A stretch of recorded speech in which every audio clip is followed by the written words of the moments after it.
Іван Карпенко-Карий. П'єси. 100 тисяч. Комедія в 4 діях. Дієві люди. Герасим Никодимович Калитка, багатий крестьянин. Параска, жінка його. Роман, син їх. Савка, кум Герасима крестьянин. Бонавентура, копач. Невідомий, єврей. Гершко, фактор, Мотря, наймичка, Клим, робітник. Дія перша. В хаті яку хвилину нема нікого. Входить невідомий. Невідомий. Нікого нема. Ах-ха-ха-ха. Трудно теперечки жить на світі. А через чого і трудно? Через того, що багато розумних понаставало. Усі торгують, а покупателі тільки глазами купують. І торговлі нема. Один убиток. Так я себе видумав новую комерцію. Хороший буде гендель, ежели удасться. Попробуємо. Входить Роман. Невідомий. Здравствуйте вам. Роман. Здоров. Невідомий. Це хата Герасима Никодимовича Калитки. Роман. Це. Невідомий. А де ж сам хазяїн? Роман. Вони в город поїхали. Сьогодні повинні бути назад. Невідомий. Я з ним віддався, і он сказав, щоб я приїхав. Роман. Може, і вони через годину будуть. Входить копач. Копач. Ура! Тепер суд гласний накриває житків часний. Невідомий. А ви разлі часний? Не похоже. Копач. Не та рожа. Невідомий. Прощайте. Я навідуюся опісля, бо у мене є діло до Смоквинова. Пішов. Копач. Заміть, це пройди світ. Я їх багато бачив. У мене опит і практика. Я на них насмотрелся. Командував зводом, так провіант і фураж часто получав. Знаю їх. Да й вони мене знають. Тепер літ 30 в отставки, по світу вольно я хожу і в очі сміливо усім гляжу. Стихи. А батько купчу й досі ще не совершив? Роман. Ще в городі. Копач. Хотів поздравити його з приобретенням земельки. А Прасковія Івановна? Роман. У попа. Копач. Так. Торічелієва пустота. Ти цього не знаєш, це з фізики. В такім разі, адіо, к обіду я прийду. Пішов.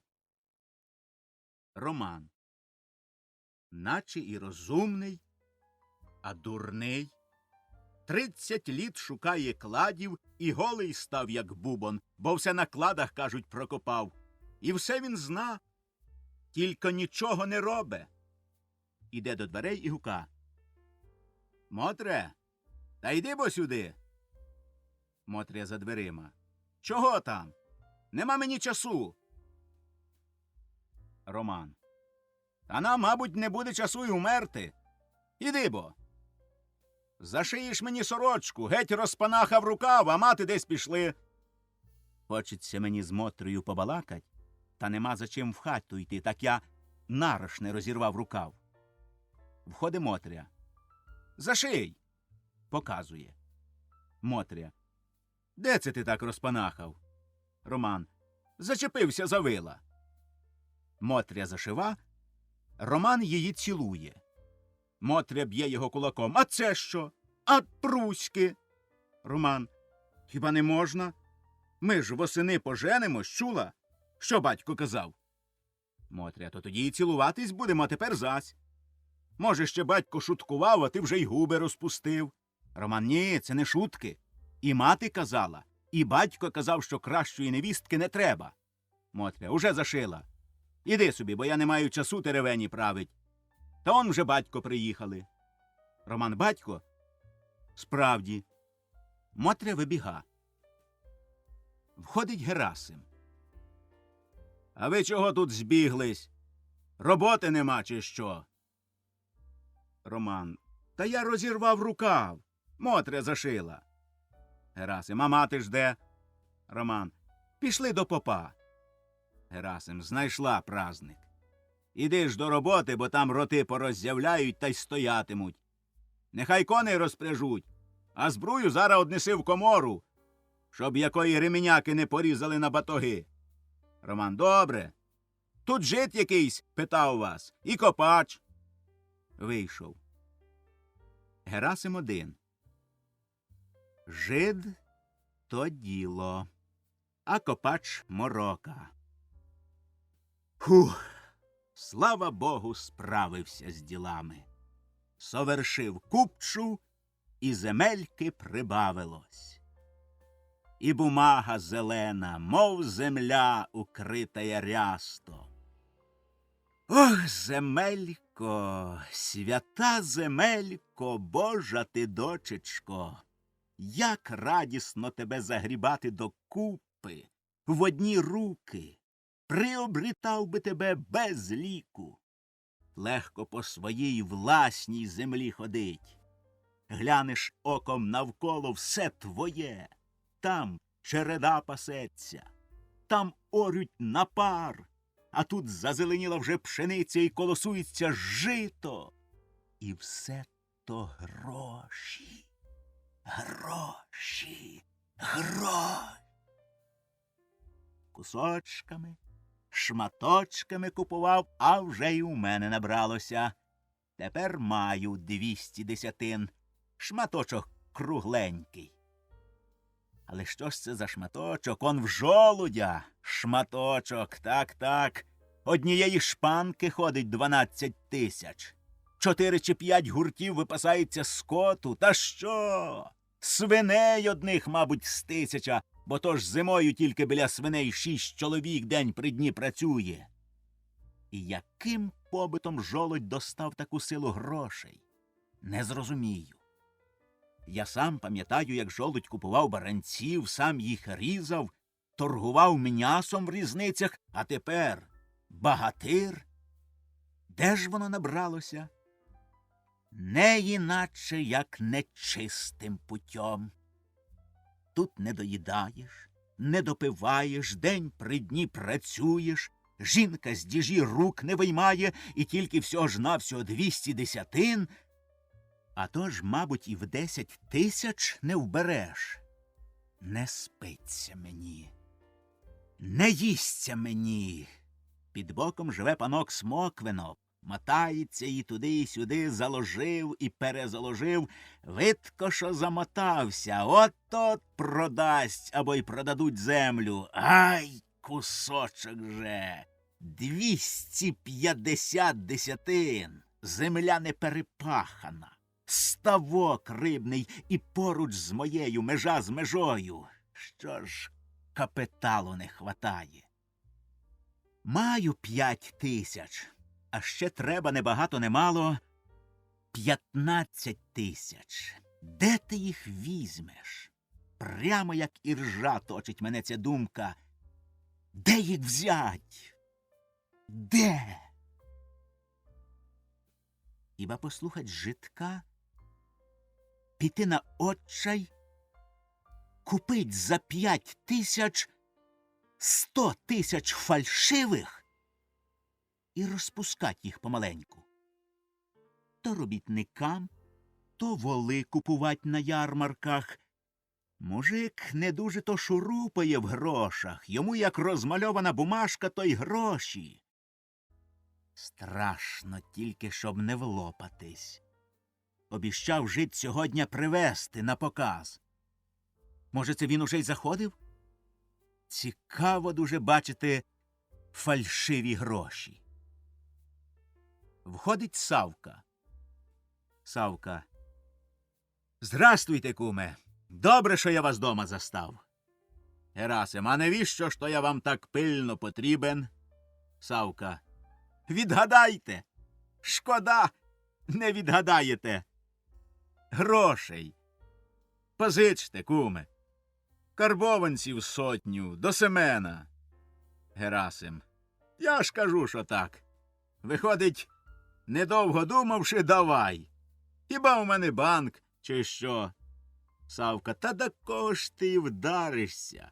Жид злупи такого проценту, що ніяк не викрутишся потім. Герасим. Ну хто ж тепер, куме, не лупить? Лупи, та дай. То вже лупіть краще ви, куме, та дайте. Герасим. Нема. Хоч носа відкрути, то й десятки зайвою не витрусиш. Всі віддав. За землю. Савка. Де ж ті гроші, куме? Герасим. Та Господь їх знає. Я й сам не раз, не два над цим думав. Савка. Чув я, що жолудь нечисті гроші має. Від самого, не при хаті згадуючи сатани, може, й другі так само достали. Тільки де ж вони з ним познайомились і як? От що цікаво. Вже ж і я неполохливого десятка пішов би до нього в гості в саме пекло. Надокучило так раз у раз позичати, нехай би й дав Іродів син. Чи душу йому Луциперові треба? То нехай би брав, бо без душі, мабуть, легше, як без грошей. Я вам, куме, признаю, що сам ходив під Івана Купайла, як мені казано, на роздоріжжя. Повірите, звав, нехай Бог простить, Гната Безп'ятого. Та що ж? Не вийшов, тільки налякав. Герасим, цікаво. Розкажіть, будь ласка. Савка, знаєте, за третім разом, як я гукнув, вийди до мене Безп'ятий, я тобі в ніжки вклонюся, до смерті слугою твоїм буду. А він і тепер морошно зайцем мимо мене тільки фа! Аж свиснув та хо-хо-хо-хо-хо. Та я тікав з того місця, мало дух з мене не виперло, прости, Господи. 2 неділі слабів. Бувало тільки, що шерхне так увесь і затремтю, і волосся на голові підніметься. На превелику силу отшептала Гаврилиха. Герасим. Не надіявся, куме, щоб ви такі сміливі були. Савка, ну а що ж його робить, коли грошей треба день в день? От і тепер. Післязавтрого строк платить жолудю за землю. Держу там у нього шматочок, а тут не вистача. Договір же такий. Як грошей в строк не віддам, хліб зостанеться за жолудем без суда. Та що там балакать? От я й правду вам кажу, куме, якби знав, що за цим разом дасть, знов пішов би кликать. Так грошей треба. Герасим, сміливі. Сміливі ви, куме. З вами і не такі діла можна робить. Савка, ха! Чого там бояться? Страшно тільки без грошей, а з грішми, сказано, і чорт не брат. Герасим набік. Це на ус треба закрутить. Савка, куме, то, може, таки найшлася в вас якась там сотняга. Позичте, батьком буду величать. Герасим, ну що його робить? Хіба от що? Я, знаєте, сам позичив оце у Хаскеля для домашнього обіходу. Тільки платю 5% в місяць. Коли дасте 5%, то я поділюся з вами, ну так вже, для кума. Савка, 5. Та що маєш робити? За це велике спасибі. Давайте. Герасим, принесіть же мені за продажню запись на воли. Савка, як? Хіба ж я вам воли продав? Герасим, Ну, вийде так, ніби продали. Ну, ніби. Розумієте? А я ті самі воли віддам вам до Семена, а на Семена ви віддасте мені 100 карбованців, і за продажню я розірву. А як не віддасте, то я візьму воли. Так коротша справа. Савка, це добра справа. То й воли до вас вести, чи як? Герасим, ні, ви підіть волось, то писар знає, напише таку запродажню, як слід. А ви запродажню принесете мені, то я вам гроші дам. Савка, та візьміть, куме, векселя, навіщо вам ця плутанина? Герасим, ні, куме, ні. Я переконався, що запродажня надежніше векселя. Савка, так. Ну, добре. То вже, мабуть, завтра принесу. А ви дома будете завтра? Герасим, дома. Савка, так. Прощайте. Набік. Куме. Мабуть, і в тебе нечисті гроші, і в тебе душа вже не своя. Зітхає, виходить. Герасим сам.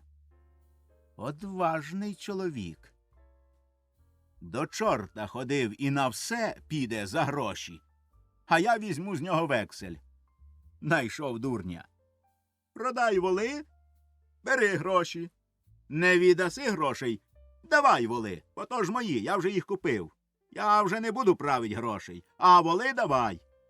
Так, надежніше. Входить невідомий. Невідомий, здрастуйте вам. Герасим, здрастуй. Набік. Той самий жид. Аж мороз поза шкурою пішов. Ну що? Невідомий озирається. А нічого. Герасим. Приніс? Невідомий. Є. Герасим.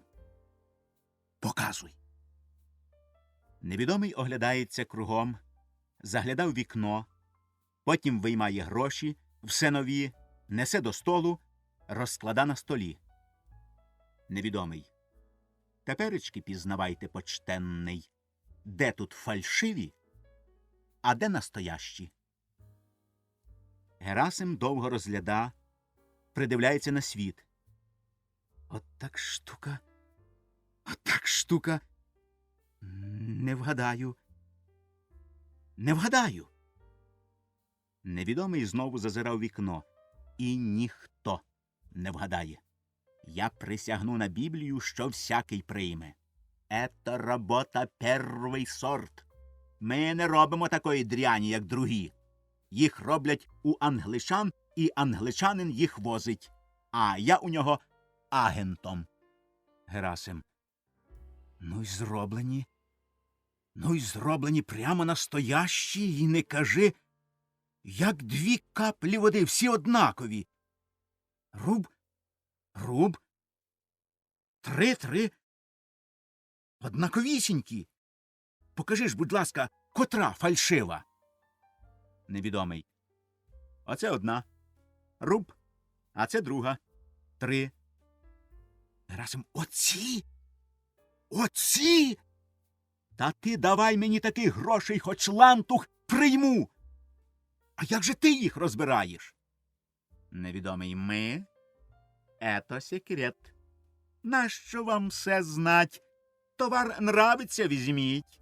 Не нравиться, не беріть. Ми не нуждаємося в покупателях. Ми їх розпустили і розпускаємо, може, 1 мільйон, і всі благодарять. Ви знаєте теперечки этих денег скрізь доволі. Може, і у вас в кишені є такі самі? Герасим, ну так. Звідкиля ж вони у мене візьмуться? Хіба дав хто справді? Ану, глянь. Показує свої гроші. Невідомий розгляда. Как нема, коли є. От одна 3-рубльова, а от друга. Это все наші фабрики. Герасим, свят. Та ти брешеш. Невідомий, побей меня Бог. Герасим, диво. От так штука. Оце, кажеш, фальшиві. Це я взяв від жолудєва приказчика. Виходить, їх і у жолудя доволі є. Он як люди багатіють. Я їх помітю. Надірву краї. От тільки одно мені дивно, а чом же ти сам не торгуєш на ці гроші, а тільки другим наділяєш? Невідомий, ви все любопитничаєте. Ну, а от чего вы не продаете фальшивых денег? Видите, у всякого своя комерція. У нас фабрика на весь світ, другої такої фабрики нема. Ми продаємо 1000 за 50 рублей. Разве это не торговля, по-вашему? Ми заробляємо мільйони, а люди в 20 раз більше. Ну, а якби ми самі на ці деньги товари купували? Хто б тоді так дешево робив гроші? Герасим, і то правда. Розгляда гроші. Не надивуюсь. Настоящі! Натуральні! Помітюй ці. Надрива краї. Невідомий, у нас порядок. Фирма почтенная, товар з Лондона прямо идет в кожаных мешках. Ежели возьмете, то скажіть, скільки вам нужно? Я буду телеграмму пускать в Одессу, и англичанин сам вивезить їх на нашу станцію.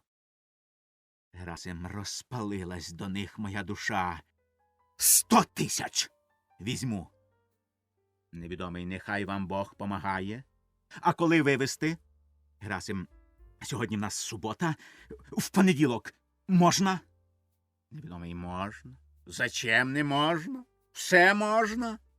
Герасим, а ці 2 бумажки ти дай мені. Може, я пробу зроблю. Куплю на них що-небудь. Невідомий, навіщо, коли у вас свої є? А між прочим, візьміть. Так у понедільник ввечері ви будете на вокзалі в тому місці, де для мужчин і для дам. Розумієте? Герасим, розумію. Невідомий, прощайте. Іде. Дай вам Бог з моєї легкої руки зробитися мільйонером. Спасибі. Невідомий виходить. Герасим. Тепер, коли б розмінять фальшиві гроші в казначействі. Самому страшно, щоб не влопаться. Хіба кума взять у компаньйони? Що ж, коли він чорта не побоявся, то не побоїться казначея, щоб розмінять гроші. Кращого компаньйона, як кум, не знайти. Входить Копач. Герасим, от чортяка принесла цього бродягу. Пів обіда сам злопає і на перешкоді ділові стане. Треба його як-небудь вирядить. Копач. Здоровенькі були. Як поживаєте, що поробляєте, кого виглядаєте? Герасим. Хоч голий, так веселий. Здрастуйте. Копач. Поздравляю с приобретением земельки, дай Бог еще столько прикупить. Безподобна у вас вода. Зараз пив. І містечко у Леваді біля верби гарне. От там би каші наварить старанькою та попоїсти по-чумацьки. Герасим. Мабуть, голодний, бо з маху про кашу забалакав. Копач. Хе-хе. Я зразу все обняв оком. У вас новий забор. І добре зроблений. Тільки б ще треба по одній дошці дать. А то скотина буде закладать під лату голову, то позриває. Опит. Хе-хе-хе. Тільки гляну, зараз бачу. Герасим. Я й сам бачу, та грошей нема. Копач. Так. Хе-хе-хе. Грошей нема. А земелька росте й росте. Люблю. За предприємчивость. Так, Никодимович, скуповуйте помаленьку, скуповуйте. Їй-богу. Ну чого ви? Думаєте, шуткую, які тут шутки? Хазяйственний мужик, велике діло. Ворушіться, крутіть головою. Купили в борща, купуйте в Смоквинова, а там у Щербини. Пани горять, а мужички з пожару таскають. Це не пустяк. Ви як полагаєте? Вони привикли омари, там шампанське. От грошки й ухнули, а там і імення ахнули. А ви галушечки, картопельку, кулешик, чехоньку, та й то не щодня, а воно жирок і наростає. Гляньте навколо. Жолудь 10 тисяч десятин. Чобіт 5 тисяч десятин. Пузир 3 тисячі. А тут і ви помаленьку та помаленьку прикуповуйте та прикуповуйте. Герасим, що я там купив і балакать не варт. Копач, одразу не можна. Ви візьміть примір свині. От вона ходить на подвір'ї худа, обдрипана, а закинули ви її в саж, стали харчі кращі давать, то вона помалу й отягнеться, а там і сало наростає. Так і ви. Опит великое діло. Герасим, спасибі. То це ви мене свинею рівняєте? Копач, не втім річ. Ви не обіжайтесь, це примір. Ви не взирайте. Помалу і у вас сало набереться доволі. Тоді порівняєтесь з чоботом, а може і з жолудем. На все свій час, своє врем'я. Не можна зразу ж. Втім і примір. Практика, опитность, великое діло. Вас вже не обманеш. Ви всякого обманете, а це великое діло, коли не тебе за чуба держать, а ти других за чуба держиш. А ви як полагаєте? Хе-хе-хе. Ви глянули кобилі в зуби і наскрізь її бачите. Опит. Від того у вас лошата он які. Ви не купите, чорт батька зна чого. А воно і виходить, що скрізь іде на користь. А то повидумали ячмінь, голак. А він родить не так. Озимий ріпак, а сівач дурак. Пшениця кримка, а в штанях дірка. Жито шампанське, баловство панське. Герасим, ох, Бонавентура Бовторович, то все добре, що ви кажете, тільки речі ваші, не гроші, на них земельки не купиш. А тут грошей треба. Ось під боком лежить земелька, я слину ковтаю. Та яка земля не перепахана? Ставок рибний із моєю, межа з межею. Копач, потрошку. Пам'ятайте мій примір. От ви б самі ставочок отут внизу викопали. Рибу завели. Лини, карасі. Нема краще, як м'ясо свинина, а риба, як линина. Герасим, викопаєм. Може, ви вже грошей знайшли, то позичили б на хазяйство. Копач, і це діло таке, що одразу не можна. Ще не наскочив. Я вам по секрету скажу. Тут єсть один предмет. Ні, не буду говорити. Я вас повезу, самі побачите. Це не пустяк. Діло важне. Примети такі, що не можна сумніватися. Вірте! Герасим, ви тільки хвалитесь. 30 літ шукаєте грошей, а нічогісінького не знайшли. Копач, як не знайшов? А дерево окам'яніле ви не бачили? От поїдемо, я вам покажу. Стоїть, подивиться. Пудів 5 важить. Всі листочки, всі віти, так, як напечатано. А ступку мідну, червоної міді, тільки товкач перебитий. А сковороду – от така сковорода. Запорозька. Видко, житків на ній припікали. Випитували, де гроші. А може, ковбаси піджарювали. Предмети інтересні для науки. Я їх одіслав одному професорові, забув, як фамілія. Він кургани розкопує. Герасим, чорт зна що, аж нудно слухать. Ви грошей давайте. Копач, я чувствую, що аж тут моя судьба розрішиться. Всякому своє. Вірте, що провидіння недурно указало мені цей путь. Будуть і гроші.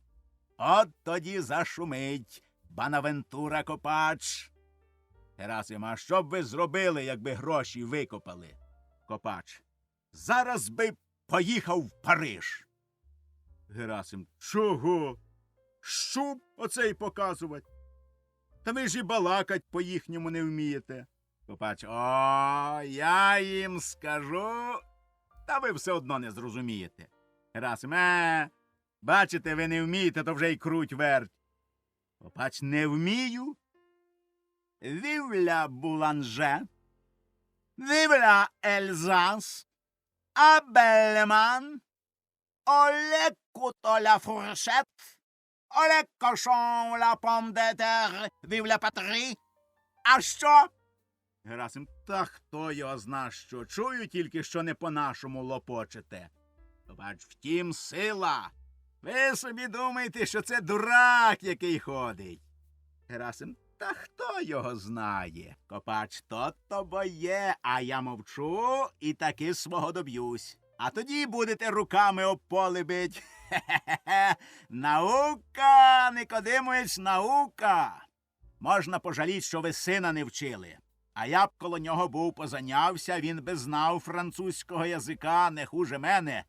Для того є самоучитель Марго й другі книги. Герасим. Що там наука? Забавка дитяча. На біса йому здалося отак лопотать язиком, як ви оце лопочете. Хіба гендиків дражнить?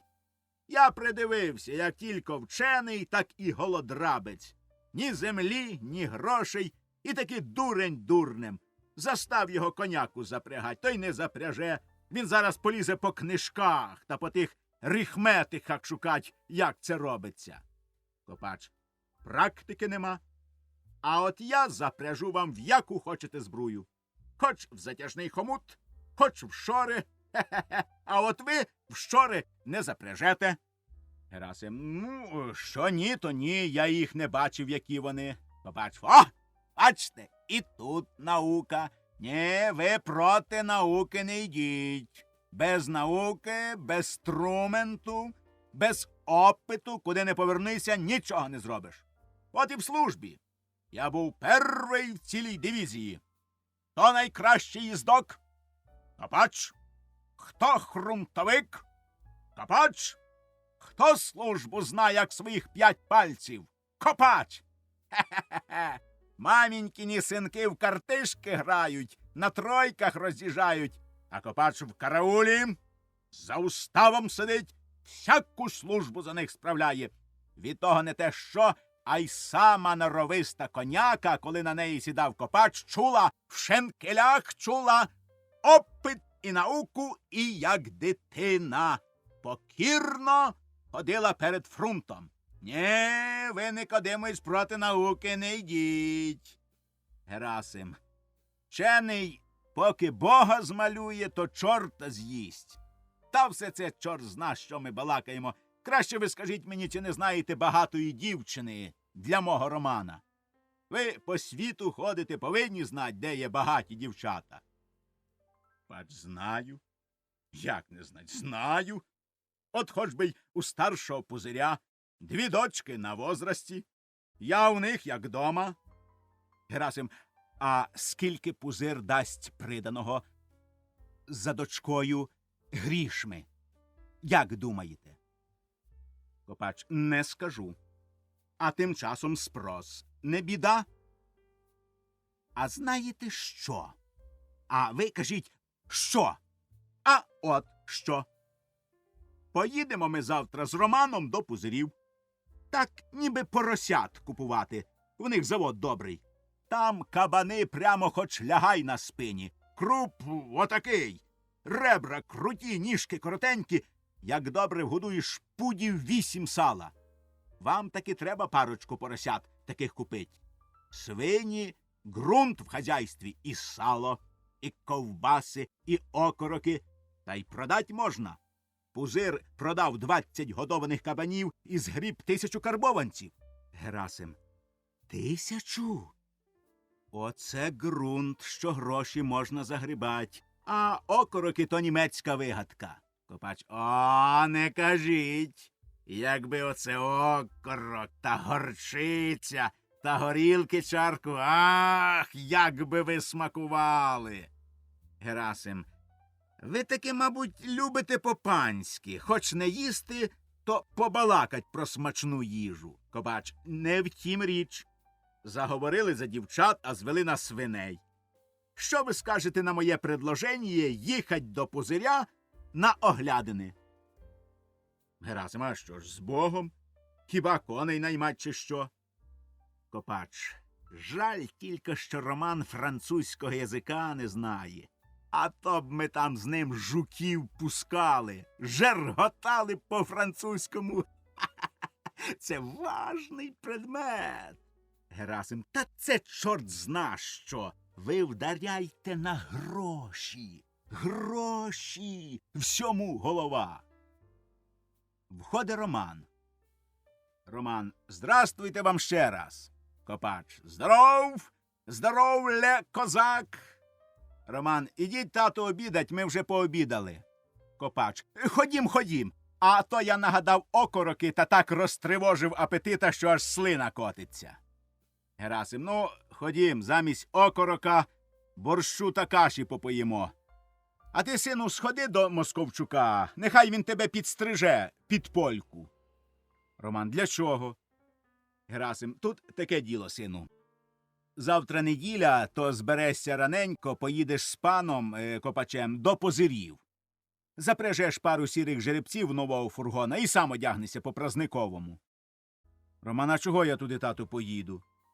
Герасим, а ось чого. Там є дівчата, а вони люди багаті. То ми зашлем до них старостів. Так попереду треба, щоб Пузирі побачили тебе, а ти, щоб побачив дівчат. А щоб було тобі зручніше поводитися, то вдаси ніби приїхав на завод купувати свинку і кнурця.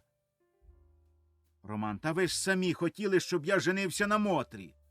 Герасим, тьфу, на твої речі, дурноверхий. Та я жартував, щоб вона старалася в роботі. Роман, гарні жарти. Ви жартували, а ми з Мотрою покохались. Герасим, чор зна, що балакаєш. Хазяйський син повинен шукати хазяйську дочку з приданим, а не наймичку.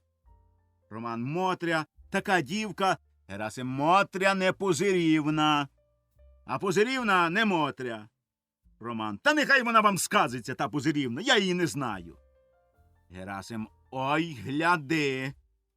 Може, чого накоїв з Мотрею? Тільки прийдеться платить, то я тебе живого облуплю. Тепер такий світ. Сама в'язне, а потім плати. Роман, нічого я не зробив худого. І Мотря не з таких, вона дівчина чесна. Герасим, а грошей в неї багато є. Роман, де ж вони в неї візьмуться? Вона і без грошей до душі мені. Герасим, до душі, та не до кишені. Роман, а ви думаєте, що у Пузирів поживитись грішми? Якраз. Так візьмемо, як наш зять взяв нас. Обіщали 5 тисяч, а після весілля дали 2 пари волів, 10 овець, пару коней, фургона й 2 корови. Герасим, обіцянка цяцянка, а дурневі радість. Роман, та ще на придачу всі гуртом побили зятя та й вирядили. Герасим, а нас хіба не били? Били й нас. Копач, цікаво, і зятя били. Я дещо чув, але мало чого люди не набрешуть. Ану, розкажи, будь ласка. Герасим, та що його слухать? Входить Клим. Ідіть, хазяїн, дайте коням оброку. Герасим, зараз. Іди лиш вимаж збрую гарненько, то краще буде. Виходить. За ним Клим. Копач, поспієш ще збрую вимазать, я тобі поможу. А ти розкажи тим часом, як тут було діло на весіллі. Роман, а як було? Ну так було. Зараз сват Іван щепився з батьком, щоб давали обіщане придане. А батько одмовили своєю поговоркою, обіцянка-цяцянка. Сват назвав батька мошенником. Батько свата за бороду, а він батька. Я кинувся оборонять батька, а сват Панас вчепився мені в чуба. Саме отут на виску. Я почав викручуватися. Отак шкура з волоссям витягнулась, а я крутюсь. Та до того крутився, поки добрий жмут з чуба не зостався у свата Панаса в руках. А таки викрутився. Копач. Викрутився. Роман викрутився. Копач. Молодець, запорожець. Ну, і що ж потім? Роман. Тим часом в другім кутку наші мати щепилися свахою горбиною і розщіпчилися. Тут підступив зять наш, щоб розборонить, виходить матір і тещу, а дядько Олекса, не розбираючи діла, по уху його. Ну, а він дядька, ну і пішло, і пішло. Входить Герасим. Герасим. Чорт зна, що слухаєте, хіба ви не бачили, як б'ються? Копач. Та не втім сила, тут опит получається. От я не знав, як викручуватися, коли тебе всхоплять за висок. А тепер знаю. Вік живи, вік учись. Ну. Роман. Вмішались всі родичі і півдня бились. Оце наче й вгамуються, дивись. Слово по слову, знов чепились. Отаке то придане. Нарешті батькові 2 зуби вибили. Герасим. Та брешеш, бо. Одного. Другий випав сам на 3-й день. Копач. Та це прямо сраження було. Роман. А то ж. Волосся літало по хаті, як павутина восени. Доволі того сказати, що як роз'їхались свати, то в хаті назмітали волосся на землі цілу куделю. Копач. З такої вовни добрі були б рукавиці. Роман. Щоб дурно не пропало, то я зробив з того волосся аж 2 квачі. Копач. І це по-хазяйськи. Роман. І досі ними вози підмазуємо. Копач. А хто ж битву виграв? Герасим. Виграв я, бо 5000 зосталось в калитці. Не дав таки зятьові. Роман. Отакого і нам пузирі дадуть приданого, як ми дали за сестрою. Герасим. Ну, то ще побачимо. Я не такий дурень, щоб мене обманили. Я обманю хоч кого, а мене чорта лисого обманить хто. Копач. Ніякого обману не треба. Я на ці діла майстер. Опит — великое діло. Висватаєм і денежний договор, вінову запис зробимо. Але куто, пом де таглятабль, фуршет вівля буланже. Так, Никодимович? Герасим. Та годі вам гендиків дражнить. Ходімо обідать. Копач бере щупа. Хе-хе-хе. Досадно, що самі не вмієте. Герасим. Та на чорта воно мені здалося. Копач. Та не забалакайте. Альом! Герасим. Тьфу! Самі ви Альона. Какая Альона? Же гран ап'тит. Альом супе. Виходять. Завіса. Дія 2. Перед світом в хаті. Копач ходить по хаті, то сіда на лаві. Копач. Боковенька, боковенька, боковенька. Не дає мені спокою цей предмет. Боковенька, копили, кам'яна фігура. Там гроші. Іменно там. Там моя судьба. Копили, оскардами висічені. Сьогодні цілу ніч снилася кам'яна фігура. Ох, боковенька, боковенька. Герасим за сценою. Вставайте ж! Вставайте, не мніться! Чепіга зайшла, пора скотину порать. Копач. Ге-ге. Герасим вже по хазяйству гасає. Невсипущий. Входить Герасим. Герасим. О, і ви вже встали. Чого так рано? Полежали б ще. Копач. Не спиться. Почув, що ви встали, та я піднявся. А знаєте, що я придумав? Герасим. А що? Копач. Ви б зробили колокольчик в ту хату. Тут вірьовка над ліжком. От прокинулись, пора вставать. Зараз дінь-дінь, дінь-дінь. Сам ще лежиш, а там встають. Герасим. Та це чорт зна що. Я буду лежать, то всі будуть лежать. заглядав у двері. Чи не поснули знову щось тихо в тій хаті? От вам і дзвінок. Вигадаєш, скажи на милость. Ану, ану! Копач. Оце саме добра пора копать. Недушно, холодком можна бог знає скільки викопать. Воно ще рано, тільки на світ благословиться. Герасим. Та де воно вам рано? Вони надолужать. То вмиваннячком, то взуваннячком. Або як почнуть Богу молитися, то сонце зійде. Хоч би ж молилось, а то стоїть, чухається та шепче собі губами, аби простоять більше без роботи. Вже ж я їм і Отче наша даю, як затоплю, то зараз і на землі. Отчиняє двері навстіж і стоїть на дверях. Кажете рано, вже світ білий, кури піднімаються. Так і хазяйство проспиш. Стара! Стара! Параско, пора до коров, чого ви там мнетесь? Ану, ану! Хлопці, айда з хати! Тільки коти в таку пору сидять в хаті на печі, а робітники та собаки на дворі повинні бути. Це хто вийшов? Клим? Ти що ото несеш під пахвою? А йди сюди, я полапаю. Входить Клим. Клим, що? Хліба взяв окраєць, поки до обіда, то їсти захочеться. Герасим. І тобі не гріх? Неділя свята, а ти ні світ, ні зоря вже жиреш. Не пропадеш, як до обіда попостиш хоч раз в тиждень. Однеси хліб назад. Стара! Параско! Параска на дверях з дійницею в руках. Чого ти гвалтуєш? Герасим. Що це в тебе за порядки? Диви, хто хоче, той і бере без спросу. Мабуть, ти хліба не запираєш? Параска оце вигадав. Де ж таки, щоб хліб був не запертий, нехай Бог милує. Все заперто.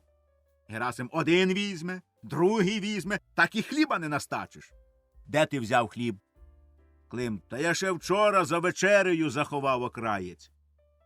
Герасим, чуєш, Параско? Хліб крадуть в тебе з-під носа. Гарна хазяйка. Чого ж Мотря глядить?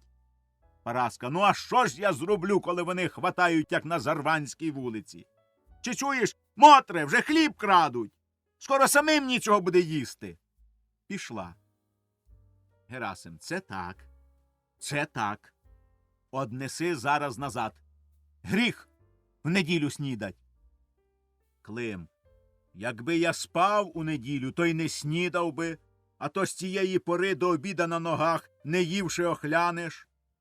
Герасим, бійся Бога! Хіба ти з'їси до обіда пів хліба? Клим, а тож, Бога треба боятись, щоб не з'їсти до обіда пів хліба. Герасим, одріж собі скипку, подавися ти нею, а то однеси назад. Клим, поживишся скипкою, як собака мухою. Пішов. Герасим до Копача. Така з'їжа, що й сказать не можна. Повірите, з млина привезуть пуд 30 борошна. Не вспієш оглянутися, вже з'їли.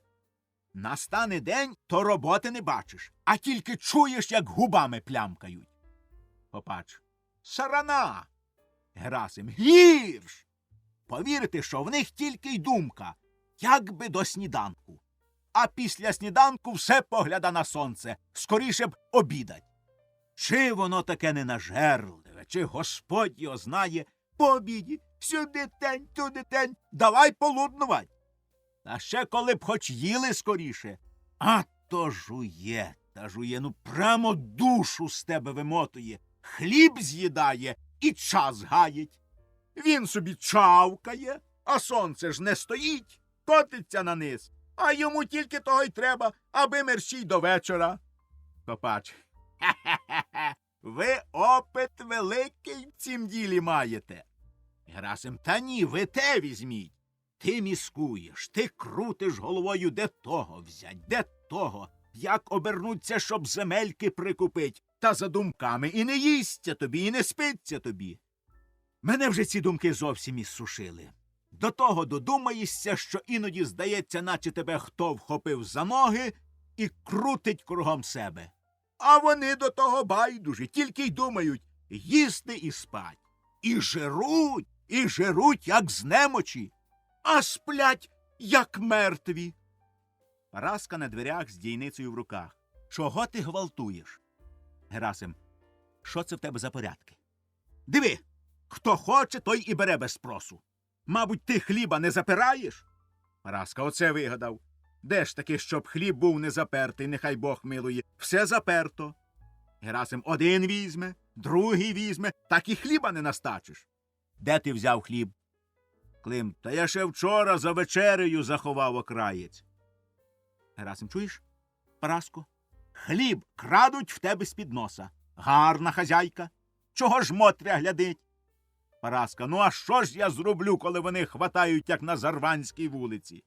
Чи чуєш, Мотре, вже хліб крадуть. Скоро самим нічого буде їсти. Пішла. Герасим. Це так. Це так. Однеси зараз назад. Гріх в неділю снідать. Клим. Якби я спав у неділю, то й не снідав би, а то з цієї пори до обіда на ногах, не ївши, охлянеш. Герасим. Бійся Бога! Хіба ти з'їси до обіда пів хліба? Клим. А тож, Бога треба боятись, щоб не з'їсти до обіда пів хліба. Герасим. Одріж собі скипку, подавися ти нею, а то однеси назад. Клим. Поживишся скипкою, як собака мухою. Пішов. Герасим до Копача. Така з'їжа, що й сказать не можна. Повірите, з млина привезуть пуд 30 борошна. Не вспієш оглянутися, вже з'їли. Настане день, то роботи не бачиш, а тільки чуєш, як губами плямкають. Копач. Сарана. Герасим. Гірш. Повірте, що в них тільки й думка, як би до сніданку.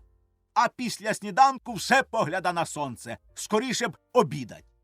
Чи воно таке ненажерливе, чи Господь його знає, по обіді, сюди тень, туди тень, давай полуднувать.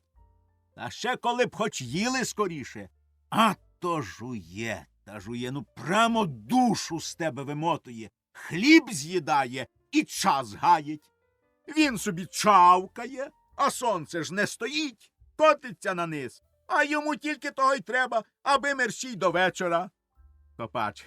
Хе-хе-хе, ви опит великий в цім ділі маєте.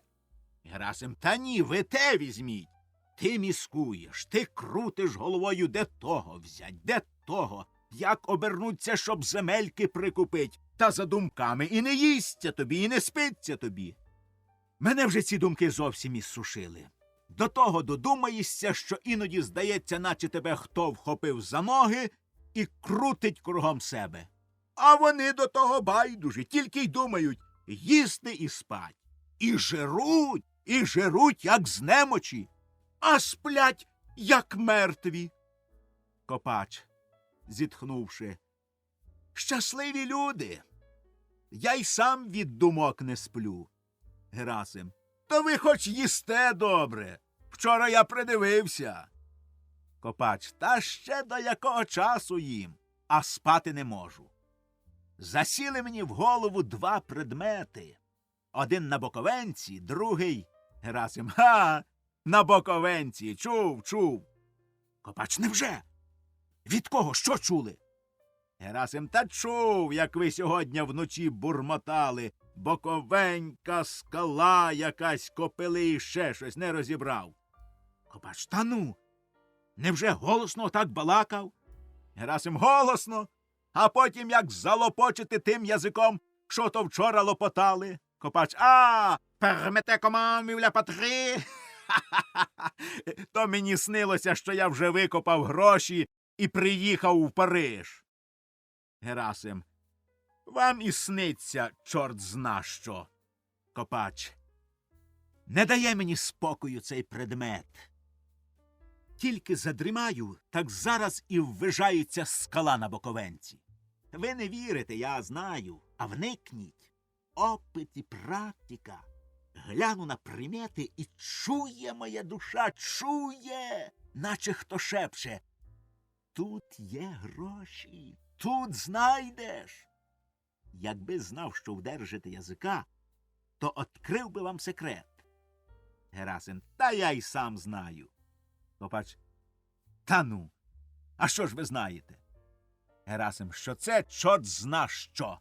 Копач: ай, боже мій, ви думаєте, що я дурак? Герасим: та хто його зна? Копач: то-то, в мене опит. Ви тільки візьміть примір. Які предмети? Скала гостра, верх зрізаний, як у чумацькій шапці.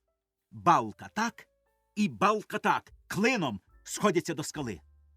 30 літ опита дарма не пройшло. Біля скали лежить так на пригорку 2 копили. Робота чудова, оскардами висічені. Один копил так, на восток показує, другий на запад. Як вглядів перший раз, мало серце не вискочило. Пустив біля них щупа, а тут цок! Наткнувся на камінь. Став копать і не більш як на пів аршина під землею открив кам'яну фігуру чоловіка. Взяв і закрив його землею. Бачите?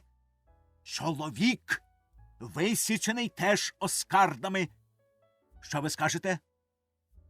Герасим: та хто його зна, що вам сказать?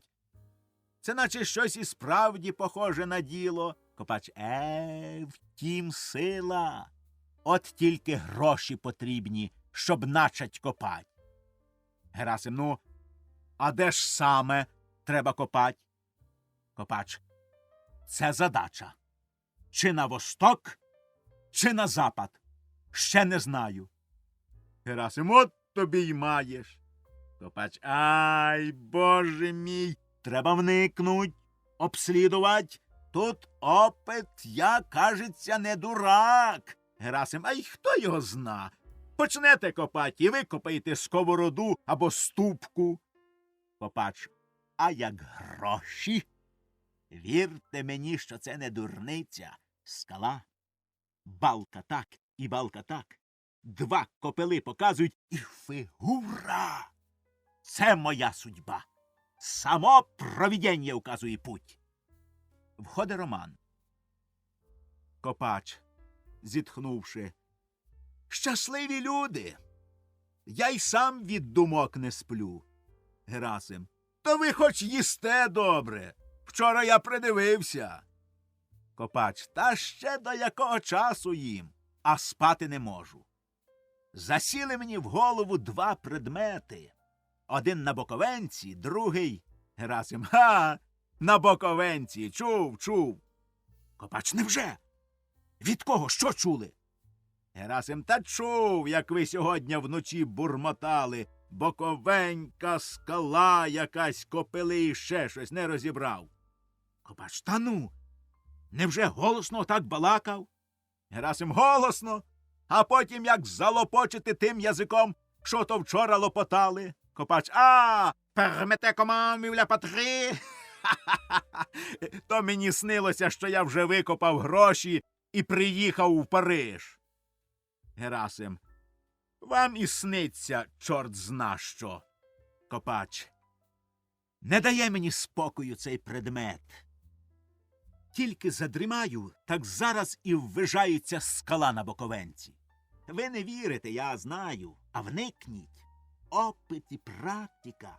Гляну на примети і чує моя душа, чує, наче хто шепче: тут є гроші, тут знайдеш. Якби знав, що вдержите язика, то открив би вам секрет. Герасим: та я й сам знаю. Копач: та ну, а що ж ви знаєте? Роман: поїдемо чи як? Я дав коням оброку. Герасим: налагодились їхать, то їдьте. Копач: я тобі покажу окам'яніле дерево. Там небагато вбік прийдеться звернуть. Герасим: та не видумуйте чорзна чого. Копач: от чоловік, та ви ж зроду такого дерева не бачили. Герасим: на біса воно мені здалося, що то грошей у мене прибавиться, як його побачу, чи що. Завтра робота, йому треба сьогодні вернутися, нічого гаятись. Копач. З вами каші не навариш. Піду краще до криниці вмиюсь. Вийшов. Роман. Та й не хочеться мені їхать до тих пузирів, коли б ви знали, та ще з Бонавентурою.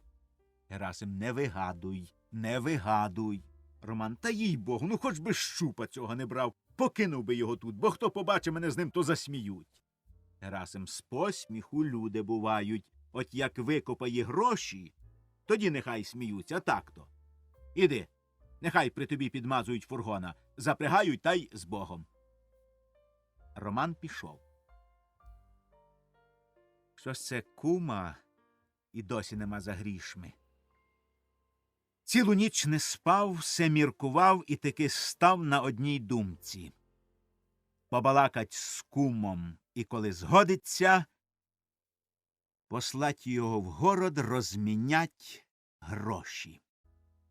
Запирає двері, виймає гроші і розглядає. Прямо як настоящі. І не пізнав би, коли б не понадривав сам краї, а все-таки береженого Бог береже. Треба розмінять у казначействі.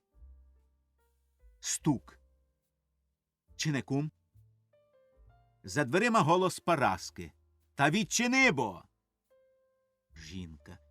І чого її чортяка несе? Одмика двері. Роман. Поїдемо, чи як? Я дав коням оброку. Герасим. Налагодились їхать, то їдьте. Копач. Я тобі покажу окам'яніле дерево. Там небагато вбік прийдеться звернуть. Герасим, та не видумуйте чорзна чого. Копач. От чоловік, от чоловік. Та ви ж зроду такого дерева не бачили.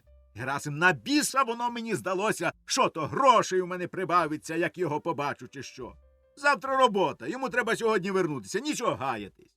Копач. З вами каші не навариш. Піду краще до криниці вмиюсь. Вийшов. Роман. Та й не хочеться мені їхать до тих пузирів, коли б ви знали, та ще з Бонавентурою. Герасим, не вигадуй, не вигадуй. Роман, та їй Богу, ну хоч би щупа цього не брав, покинув би його тут, бо хто побачить мене з ним, то засміють. Герасим, з посміху люди бувають, от як викопає гроші, тоді нехай сміються, а так-то. Іди, нехай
Ходить Параска.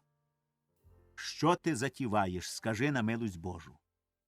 Герасим злякано. А ти по чим знаєш? А тобі яке діло? Параска. Хоч би сказав. Пораявся. Герасим, звідкиля вона довідалась. Знай свою діжу, а в мої діла носа не тикай. Іди собі, іди, не заважай мені думать. Параска, та ти на старість щодня дурніший робишся. Герасим, Параско. Параска, ну чого там Параско? Герасим, не чіпляйся. В мене в шапці більше розуму, ніж у тебе в голові. Параска, ти з великого розуму в дурний заходиш. Що це ти затіяв? Женить Романа на Пузирівні. Герасим. То ти про це?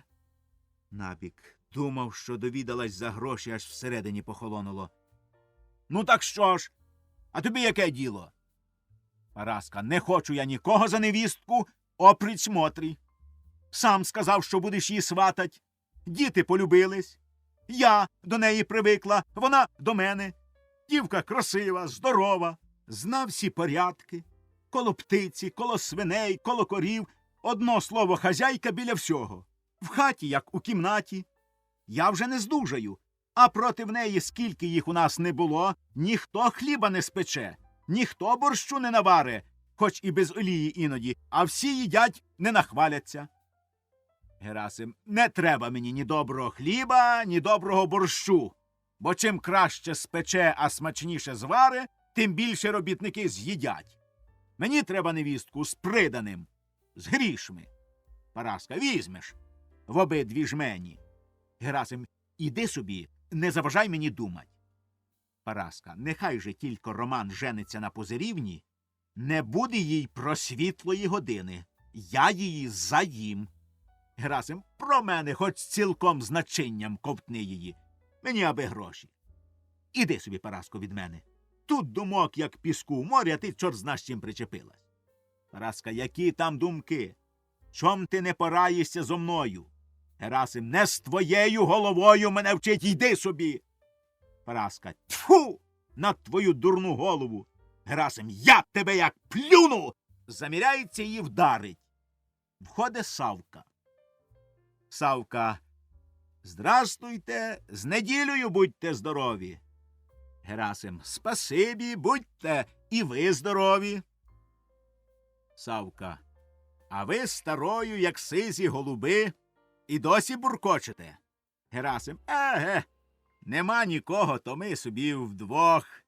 Савка, нагадали молодощі і буркотали. Герасим, іди, Парасю, по своєму ділу, а в нас своє. Параска, бодай ти пропав. Вийшла. Савка, бач, Парасю, любо й слухать, то все достатки роблять. А ми з старою тільки лаємось, і все через гроші. Того нема, другого нема. І раз у раз гир-гир-гир, гар-гар-гар. Оце й зараз посварились. Виряджав її до церкви, вона й напосіла в других, каже, фургони, любо глянуть, а я на возі. Який ти хазяїн, каже. Така мене злість взяла, що мало-мало не потяг віжками. А все гроші. Герасим, я, слава Богу, і фургони маю, та моя стара не хоче їздить. Каже, потрудюсь пішечком для Божого храму, а скотинка нехай отпочине. Савка, от через те вам і Бог дає. Ох, приніс же я за продажню. А Роман куди збирається їхати? Герасим лічить гроші. Хочу свинку і кнурця купити у Пузиря, хвалять завод. Перелічивши, лічить другий раз. Що то гроші, куме, свині завідські, коні завідські, вівці завідські. Дає гроші. Савка. І де вони набрали таку силу грошви? Вже, куме, хоч ви мені що хочете, кажіть, а я знаю, що більше нігде було достать грошей, тільки од нечистого. Їх дід, кажуть, знався з нечистим. Він як умирав, то доти не умер, поки стелю не розібрали. Хова гроші. Герасим. То було колись. А тепер, куме, такі люди понаставали, що чорт, не при хаті згадуючи, боїться і носа показать меж них. Так хіба зведе дурну дівку з чужим чоловіком, поскоромить яку непутящу молодицю з недолітком, посварить батька з сином, зведе на бійку приятелів, а щоб він узяв у розумного чоловіка душу і за це дав йому грошей, шкода, і душі не візьме, і грошей не дасть, бо чоловік його обмане. Тільки вдариться до доброго аблаката, то той таку машину підведе, що у чорта очі на роги повилазять. Мі, куме, тепер не ті часи. Люди самі уміють робить гроші краще від чорта. Савка. Тобто фальшиві? Герасим озирається, запира двері. Еге. Та ще й які гроші. Вік вічний не розбереш, чи вони фальшиві, чи вони настоящі. Савка, не віриться мені, щоб такі гроші були. Я пам'ятаю, як один панок наробив фальшивих грошей, аж з Варшави привозив майстрів, а тільки випустив. Зараз і піймався. Герасим. Ну, а якби були такі гроші, що всяке прийме, то ви б згодились достать таких грошей? Савка. Я з охотою. Коли люди багатіють, то чом же нам не попробувати щастя? Надокучили прокляті злидні. Тільки, горе моє, грошей нема, а без грошей же не достанеш і фальшивих бумажок. Та й де вони є отакі, як оце ви кажете? Герасим. Є, куме. Та ви зараз від мене прийняли на 10 рублів фальшивих бумажок. Савка витяга гроші з кишені. Що це ви, куме? Господь з вами. Мені так страшно стало, як тоді, коли ходив викликать Безп'ятого. А де ж вони тут? Це ви мене на глум піднімаєте? Та гроші всі натуральні, як є. Герасим, отже, побий мене Бог. Меж ними є фальшиві, і таких грошей можна купить. Скілько хочеш. Пристанете в компанію. Купимо 100 тисяч. Савка, стривайте, куме. Помовчіть. Нехай я опам'ятаюсь, бо з мене мало дух не випре. 100 тисяч? Ні, куме. Куме, може, ви жартуєте зо мною? Герасим, не до жартів мені, куме, самому, бодай я завтра сонця не побачив, коли жартую. Савка, покажіть мені, котра настояща, а котрі фальшиві. Герасим, угадайте самі. Савка розглядає. Не вгадаю. Герасим, оце вони. Ну, як таких грошей не купить? Вийма з пачки 3 бумажки по 3 і 1 рубльову. Савка, ніколи в світі б не подумав, що це фальшиві. Герасим. Отже, незважаючи на те, що гроші зроблені дуже добре, все-таки перше, ніж купить таку суму, їдьте ви, куме, зараз в казначейство і розміняйте ці гроші. Як казначей прийме, то прийме всяке. Савка, а як казначей не прийме, та протокола зроблять, га?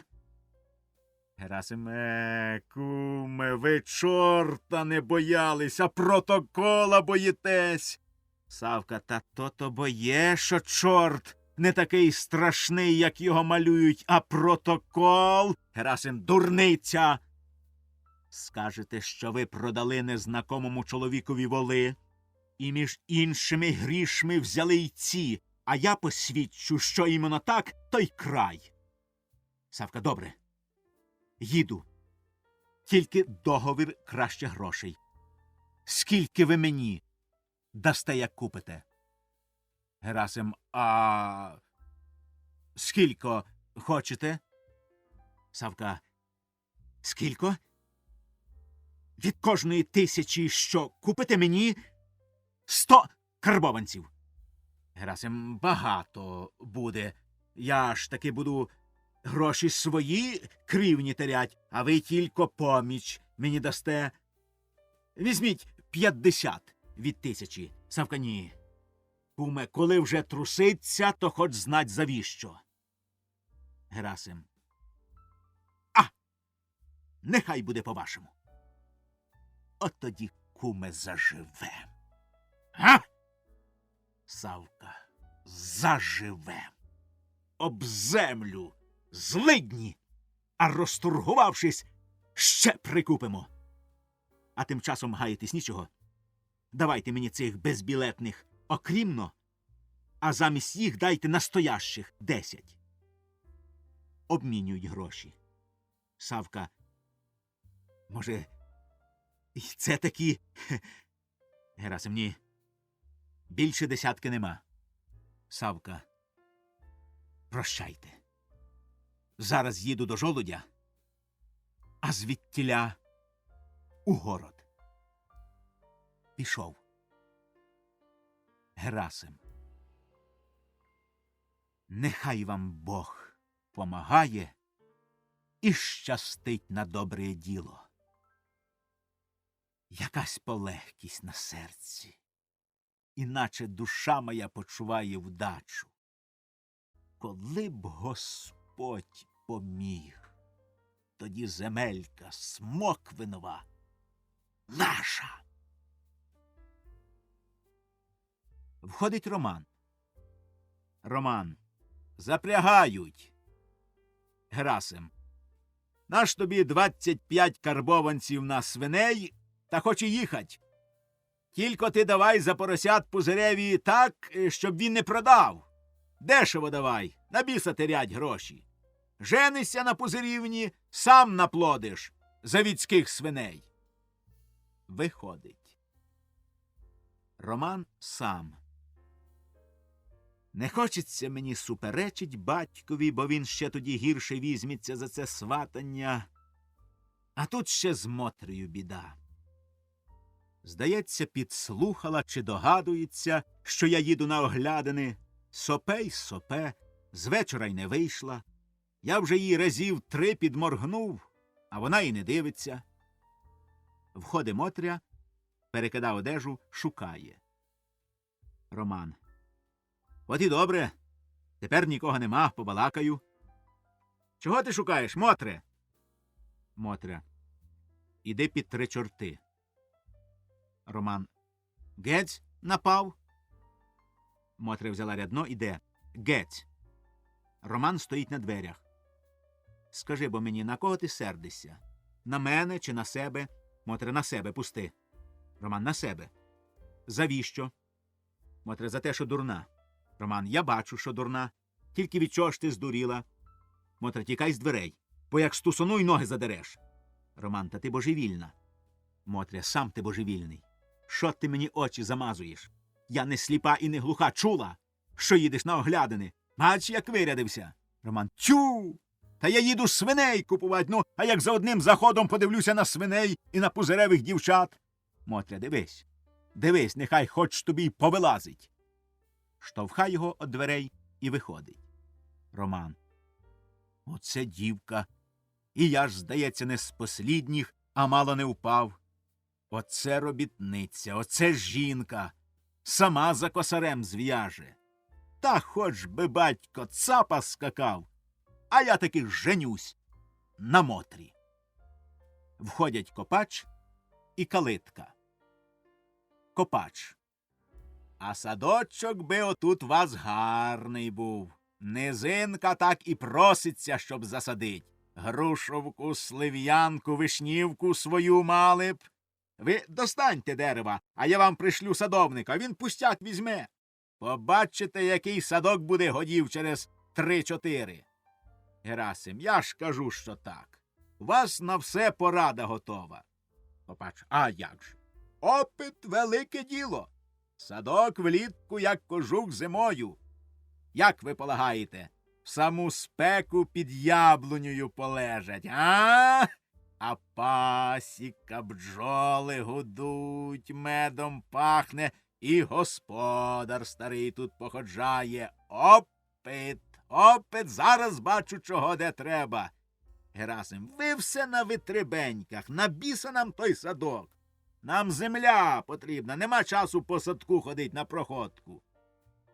А це що у вас? Копач, запас. Без запасу в дорозі не можна. Оце взяв у Івановни шматок сала і хліба в дорогу. Герасим, це вже і ви, як Клим. Сьогодні ж неділя, де ж таки снідать? Копач. Опит говоре. Запас біди не чинить. Герасим, ви ж поспієте на ранній обід. Ну невже ж таки пузирі не дадуть вам попоїсти? Копач. А як буває, не застанеш дома? Герасим, ну то навіщо ж так багато взяли? Копач, не журіться, я маю опит. Це порція якраз. Герасим. Отакого робітника візьми. За рік і вуха об'їсть. Копач. А тепер, ле козак, pour achever son éducation à l'homme. Вийшли. Герасим сам. От і вчений на язики. А дурний? Таки, що не кажи, а в нього є зайці в голові. Поїхали. Слава Богу, не так мені ті оглядини, як те, що здихався. Тут такі діла, що треба думать, та ще думать, а він слідком ходить за мною, і що не ступінь, то й порада. Входить Параска. Параска, звели і нам коней запрягти. Герасим, навіщо? В церкву поїду з Мотрею. Герасим, ще що вигадай. До церкви можна й пішки піти. Тут недалеко, 3 верстви. Параска, туди 3, назад 3, то вже 6. Герасим, люди в Київ ходять за 400 верстов. А ти не хочеш потрудитися для Божого дому й 6 верстов. Ай-яй-яй-яй-яй. А ще й богомольна. Важко вже тобі пішки піти до Божого дому 6 верстов? Худобу ганять в праздник гріх. Блажен чоловік і же скоти милує. Параска, що ж тобі більше коней жаль, ніж жінки? Герасим, скотина гроші коштує.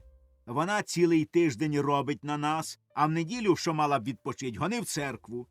Це не по-божому і не по-хазяйськи. Параска, та я ж цілісінький день на ногах і роблю, не покладаючи рук. Герасим, то ти, а то коняка. Ти собі робиш, а коняка тобі. Та й знову робота до роботи не приходиться. Хіба ти борону або плуга тягаєш? От якби ви вдвох з Мотрею крумера попотягали, то інша річ. Не дам коней. Пожалій скотину раз, вона тобі послужить 10 раз. Іди, пішки, Господь прийме твої труди і дасть тобі здоров'я. Параска, та чи ти з розумом? Всяке знає, що ми хазяїни неабиякі, а я буду тьопатися стільки світу пішки до церкви. Герасимо, то-то бо є, що хазяїни, і кожен скаже, що це по-хазяйськи. Скотинка отпочива, а хазяйка пішки. Іди, Парасю, пішки, Бог прийме твої труди, а коні отпочинуть. Завтра робота. Параска, сором людям в очі дивитися. Та ми ж пішки поспіємо на шапкобрання. Так буде, як в ту неділю. Люди з церкви, ми в церкву. Герасим, не мніться, то поспієте і на Херувими. А коней гріх ганять в неділю. Параска, ай, бодай ти пропав своїми кіньми разом. Герасим, Параско, не лайся, щоб я часом ради неділі не дав тобі по потилиці. Параска, бий! Бодай тобі руки посохли, і замолоду синяків не виходила. Пий і на старість. Ой, харциз! Коняку жаліє, а жінку бити збирається. Тфу! Герасим, отже вдарю. Параска, бий! Бий, я не тікаю. Герасим, ах ти ж відьма чортова, то ти оце мене дратувать заходилася? Та я... Кидається на Параску, хватає за очіпок. Входить Копач. Калитка цілує Параску. Копач заміча поцілунок. Старики, МП Амуре. За щупом я сюда вернулся, бере щуп, и на Амуры здесь наткнулся. Собственный экспромт. Адье, оставляю вас в приятном тет-а-тет. авторитет. Завіса. Дія третя. Герасим одягнутий лежить на лаві, спить. Герасим сонний бормоче.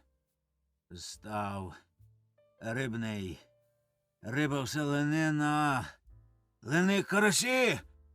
Стогне. Входить Роман. Роман. Ого. Батько сплять і досі. Що це за знак? Чи не випили, буває, вчора? Тільки вони неохочі гулять.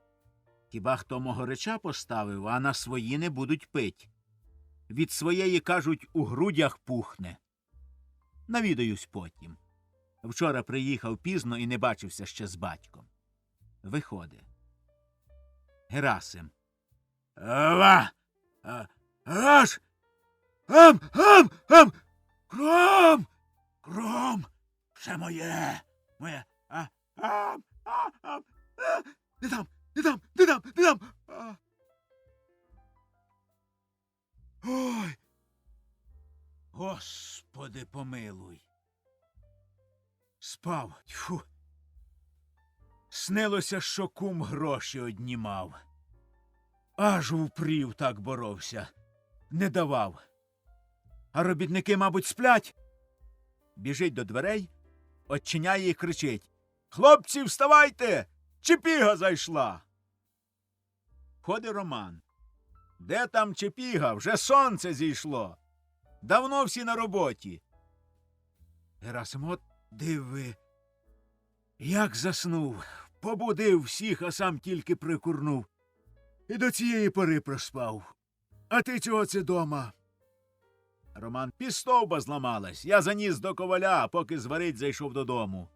Герасим, чорт на вас настачить, катюги. Залізо ламають. Чого ти так запізнився? Мабуть, опівночі приїхав від пузирів. Роман, та задержали. Герасим, ну, розказуй, як приймали, чим частували, чи вподобались дівчата, га? Роман, у них були гості. Пани якісь, офіцери. Герасим, і ти рядом з панами, з офіцерами? Куди калитка заліз? Що то гроші? Роман, та мене, тату, в горниці не кликали. Я на кухні обідав. Герасим, оце дивно. А 100 чортів їх матері. Хазяйського сина в хату не закликали? Ну, а Бонавентура що? Роман, бодай той Бонавентура сказився.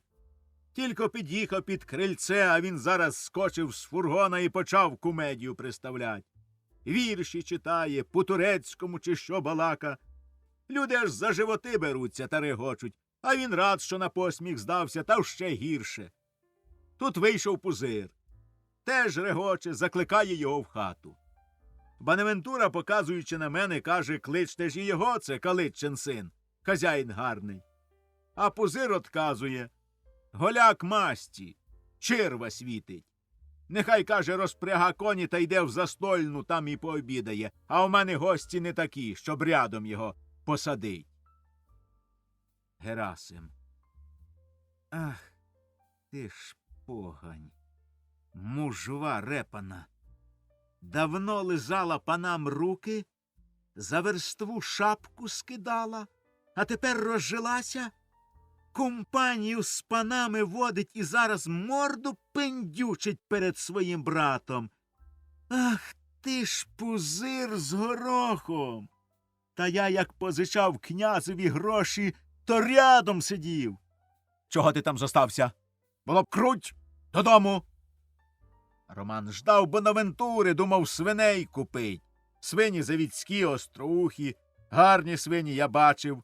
Герасим, та нехай їм чорт завідськими свинями, коли вони самі гірш свиней. Роман, бачив я й дочок пузиревих, ходили з охвицерами на проходку. Одягнені по панячі й ходять з вихилясами, настоящі панночки. Герасим, чорт зна що, покручі. Роботи з неї ніякої, знаю я. Все подай, все прийми, від дзеркала вірьовкою не відтягнеш, на двір не то зимою, і літом виходить тільки на шпацір. На біса нам, білоручки, дармоїди. Стривай лишень. Хтось, либонь, під'їхав, біжить до вікна. Чи не кум Савка вернувся? І ноги затрусились. Іди по своєму ділу. Роман вийшов. Ай, пузирі, глядіть, щоб ви не полопались, а замість вас калитку розіпре грошовою. От тоді я вам покажу, як хазяйнувать. Я не буду панувати, ні. Я як їв борщ та кашу, так і їстиму. Як мазав чоботи дьогтем, так і мазатиму, а зате всю землю навкруги скуплю. Їдеш день. Чия земля? Калитчина. Їдеш 2. Чия земля? Калитчина. Їдеш 3. Чия земля? Калитчина.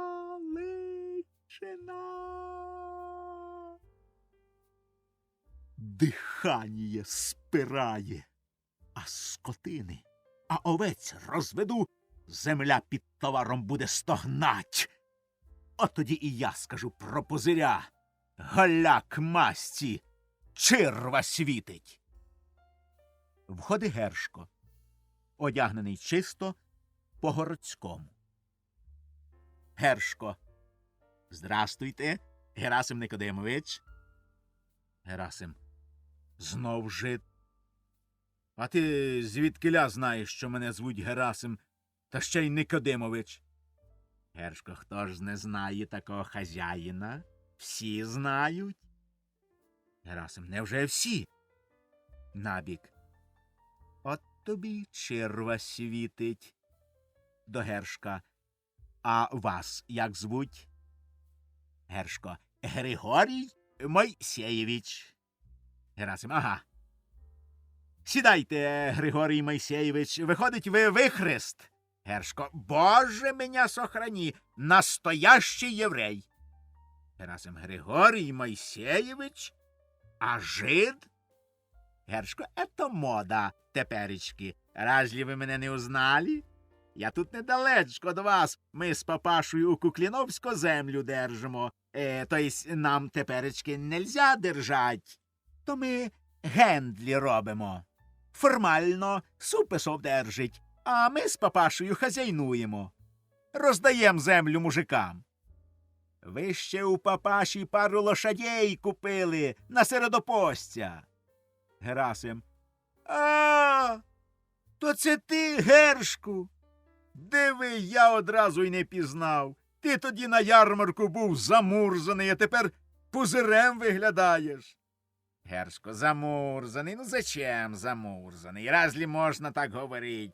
Звісно, на ярмарку біля скотини модного плаття не надінеш. Герасим, а чого ж ти приїхав до мене? Гершко, єсть гендель. Хотіте купить землю? Герасим, оце спитав. Чи ж є на світі такий чоловік, щоб не хотів землі купить?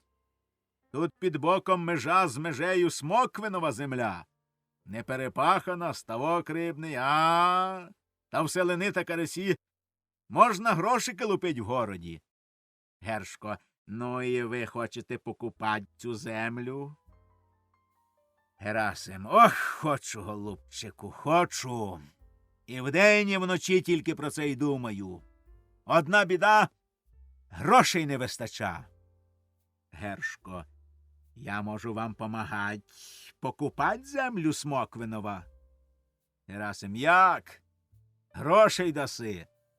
Гершко, за чим гроші? Ми грошей не маємо, ми із розумом живемо. Герасим, як грошей нема, то й розуму біг дасть. Гершко, помиляєтесь, Герасим Никодимович, не так. Як розум є, будуть гроші. Хе-хе-хе. Герасим, а може і так. Ну, показуй же твій розум. Гершко, ізвольте з нашим удовольствием. Смоквинов позичає на улучшення хазяйства 5000. Яке там улучшення? Пхі. Между прочим, мне досконально звісно, що він вже 5 іменіїв проїв. Ну, добре, нехай собі їсть. Він любить смачно їсти, а ви любите землю. Давайте йому 5000 під закладну, візьміть добрі проценти, і земля буде ваша. Герасим, яким побитом? Гершко, а Скудова він візьме заплатить долг, га? Скудова, я вас питаю.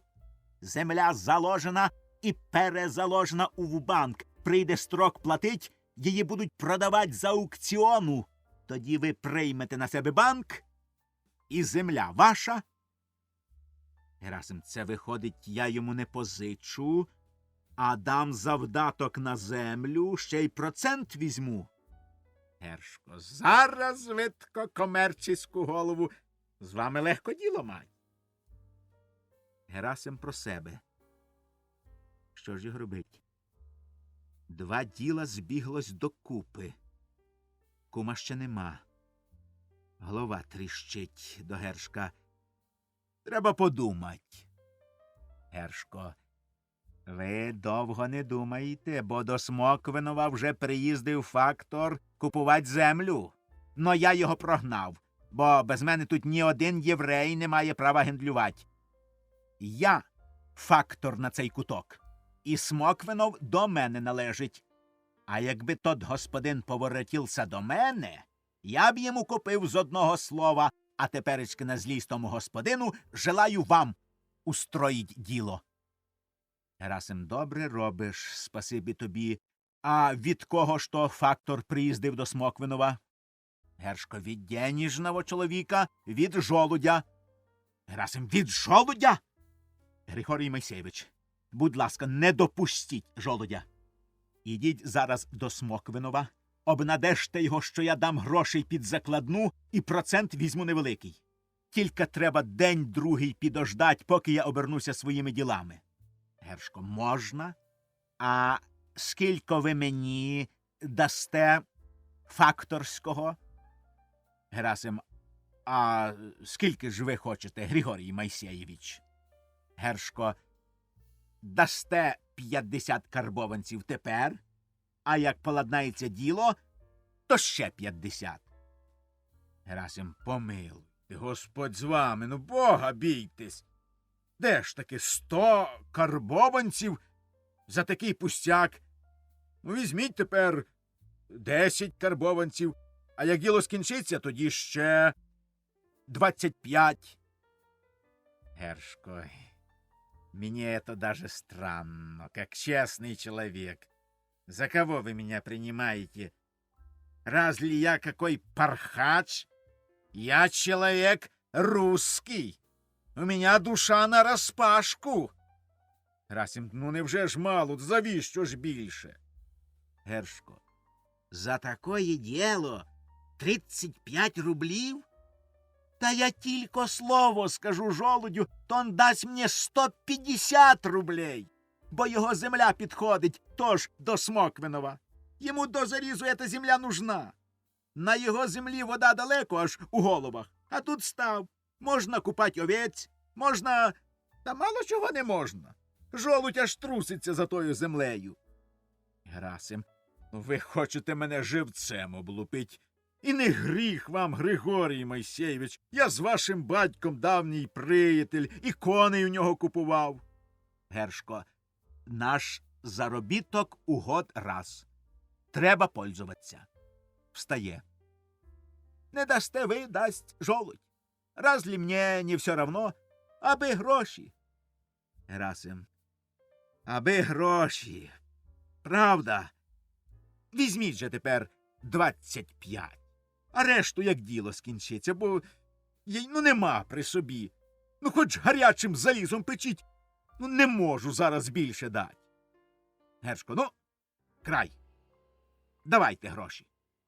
Зараз поїду. Герасим шука.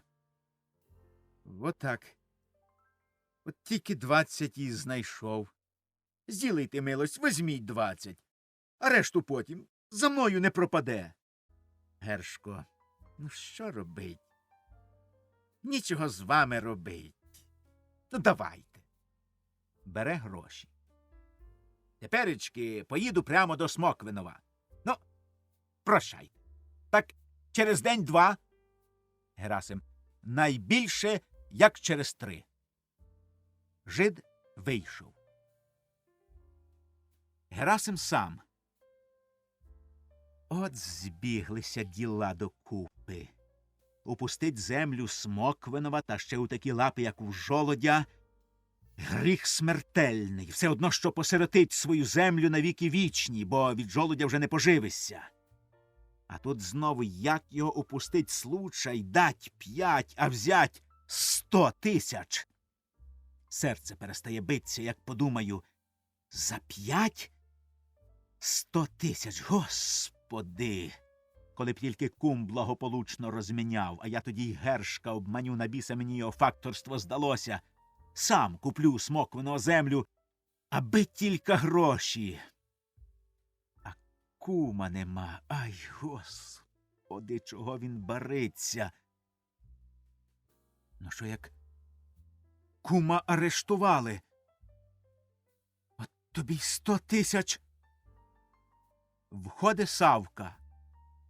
Кум! Слава Богу, діждався! Думав, мру. Що? Савка, трохи випивши, стривайте.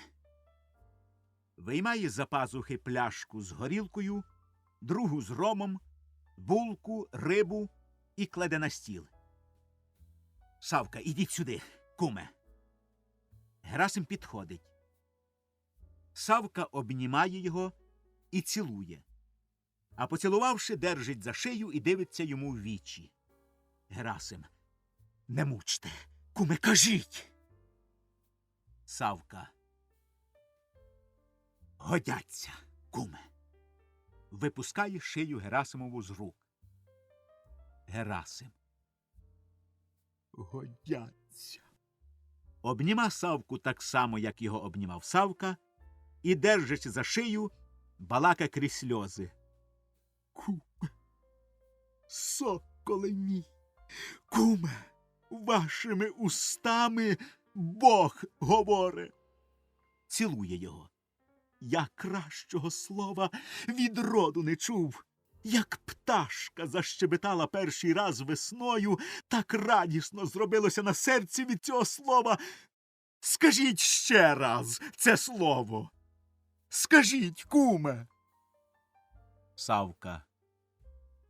Годяться.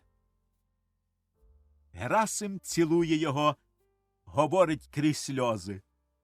Годяться. Савка. Чого ж ви не радієте та плачете? Герасим. Це я так радію. Як же? Як розкажіть? Я мало не заслаб, ждучи вас. Савка, пустіть. Сідайте. Вип'ємо, я вам розкажу. П'ють. Савка. Ви думаєте, я мало не трусився в городі? Танцював так, що і зуб на зуб не попадав. Вчора хотів спробувати, чи приймуть у лавках, бо казначейство було заперте. Оце підійду до лавки та й думаю. А що як пізнають, що фальшиві? Та й назад. Заспокоюсь трохи, знов йду і знов вертаюсь.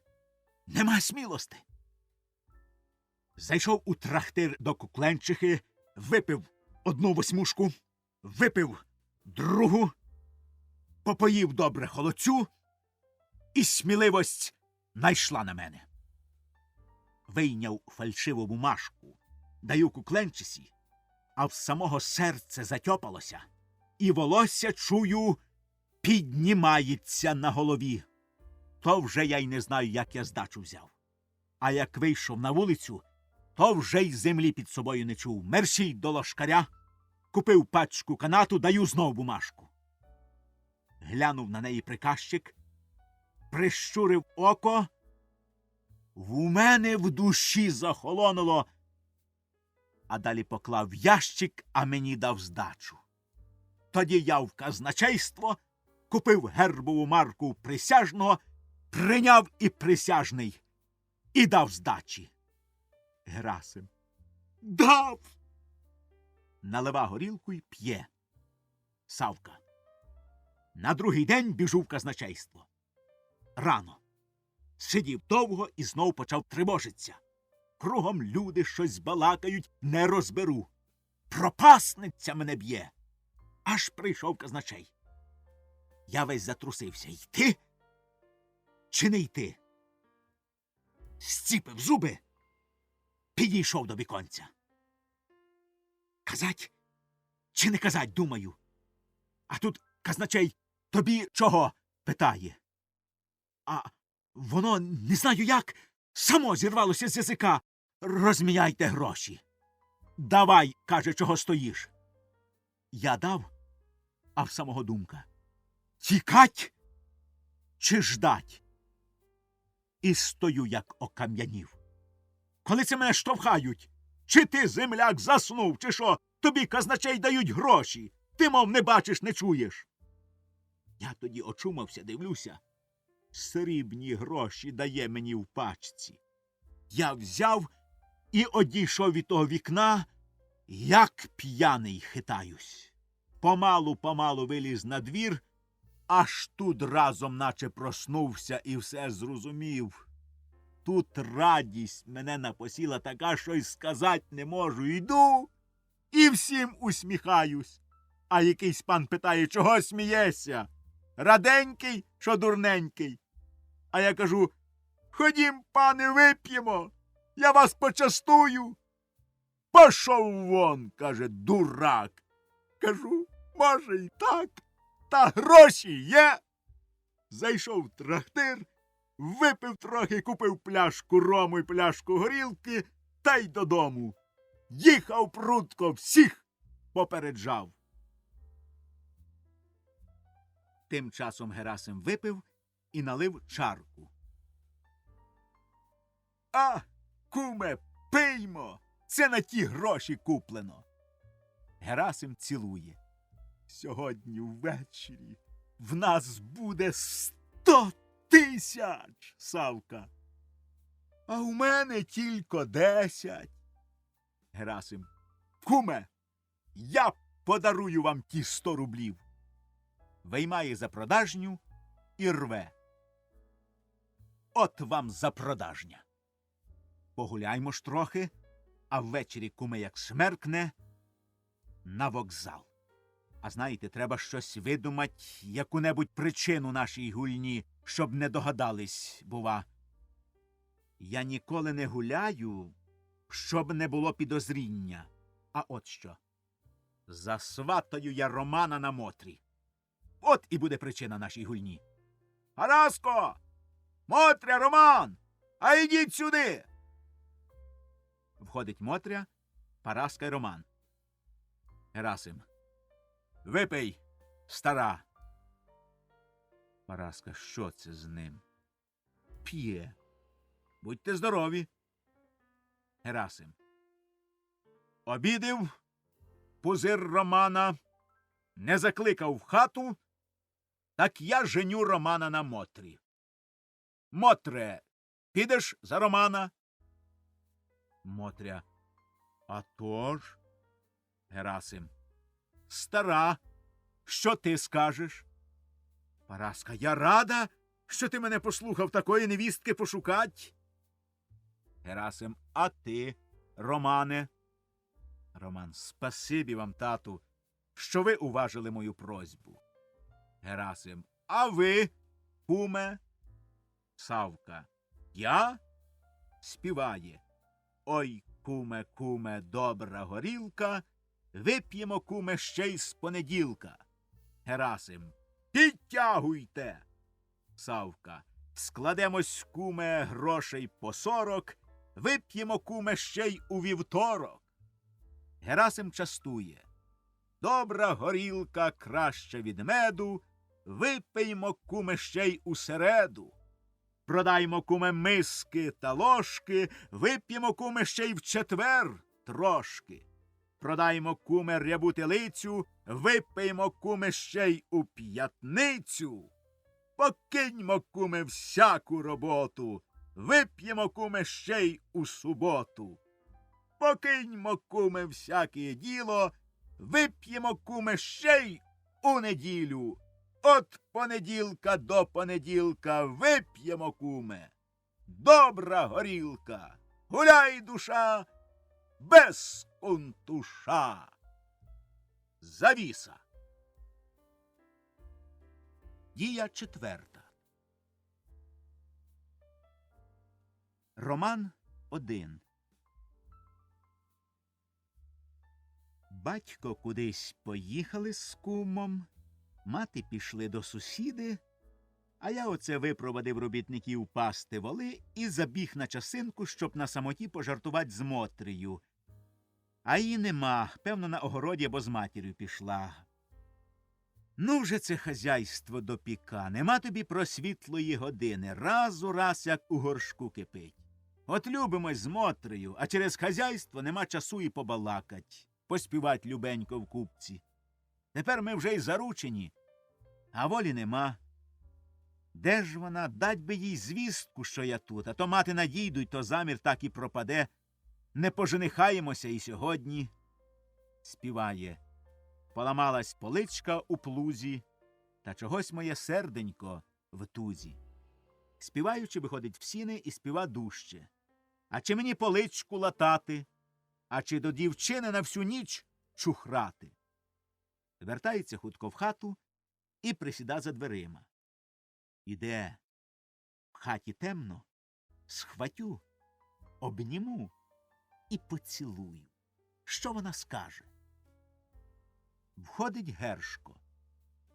Роман кидається на нього, обнімає і цілує. «Гвалт! Рятуйте, розбійник!»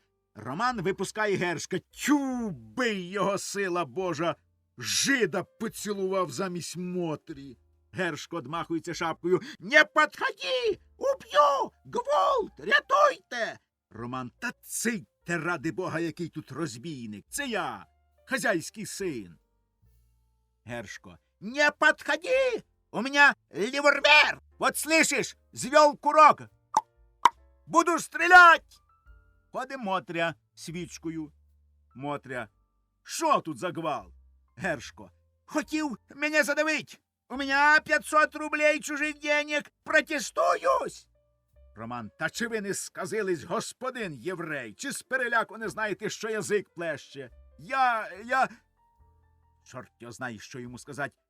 Я пошуткував. Я тутешній. Я син Герасимів». Гершко. «Ви син?» Роман. «Їй-богу, син!» Мотря. «А вже ж син. Чого ви репетували не своїм голосом?» Роман тихо. «Та я думав, що ти війшла». Кинувся на нього і обняв. Мотря, посварившись на нього пальцем, вийшла. Гершко. «Ай, Боже мій! Як ви мене перелякали! Дайте води напиться!» Роман дає кружку. «Вибачайте, я думав, що то Клим, наш робітник, увійшов. Я не хотів вас лякати». Гершко, напившись води. «Дай, Господи, щоб ето минулось благополучно. А если вы мне расстроили нервы, будете меня возить на свой счет на лимане». Роман. «Оце лихо. Якби ж я вас вдарив, а то поцілував». Гершко.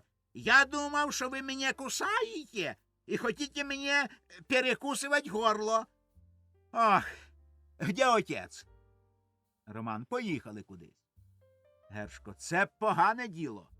Роман. «А що там трапилось? Скажіть мені». Гершко. «Мені нужно бачитися з батьком. Одначе не забудьте сказати йому, що бил Гершко Маюфес насчет землі. Пусть завтра батько буде у Смоквиново з грішми. В обідню пору я буду там. Бо ми потеряємо землю. Жолудь з рук вирве». Роман. «Добре, скажу». Входить Копач. Копач. «Здоровенькі були?» Побачивши жида. Перед паном Хведором ходить жид Ходором. Із-за таком і передком, перед паном Хведорком». Гершко. «Господин, что вам от меня завгодно? Я никакого Хведора не знаю». Копач. «Да цимбалы! Райпся, Віро!» Гершко. «Какие там цимбалы? Чего вы цепляетесь?» Играйте себе, ежели вы музикант. Копач до Романа. Аж корчма трясеться. Вальса ляхи оддирають та мазура. До жида. А жид пляше та нищечком. Шляхетська натура. Гершко. Я вас не понимаю, говорите себе сколько угодно. Копач. Хе-хе-хе. Де тобі понімать? Це стихи Шевченка. Хочеш, прочитаю всі на пам'ять. Гершко, не нужно мені ніяких ваших стихей. До Романа. Скажіть же отцу, щоб завтра був у Смоквинова непременно, бо програє діло. Всім до свідання. Іде. Копач. Слухай, як тебе? Гершко. Я до вас не маю никакого прикосновения, и нам нечего рекомендоваться. Виходить. Копач вслід. Жид мудрує, як би кого надуть. А як надує, зараз простує на другий путь.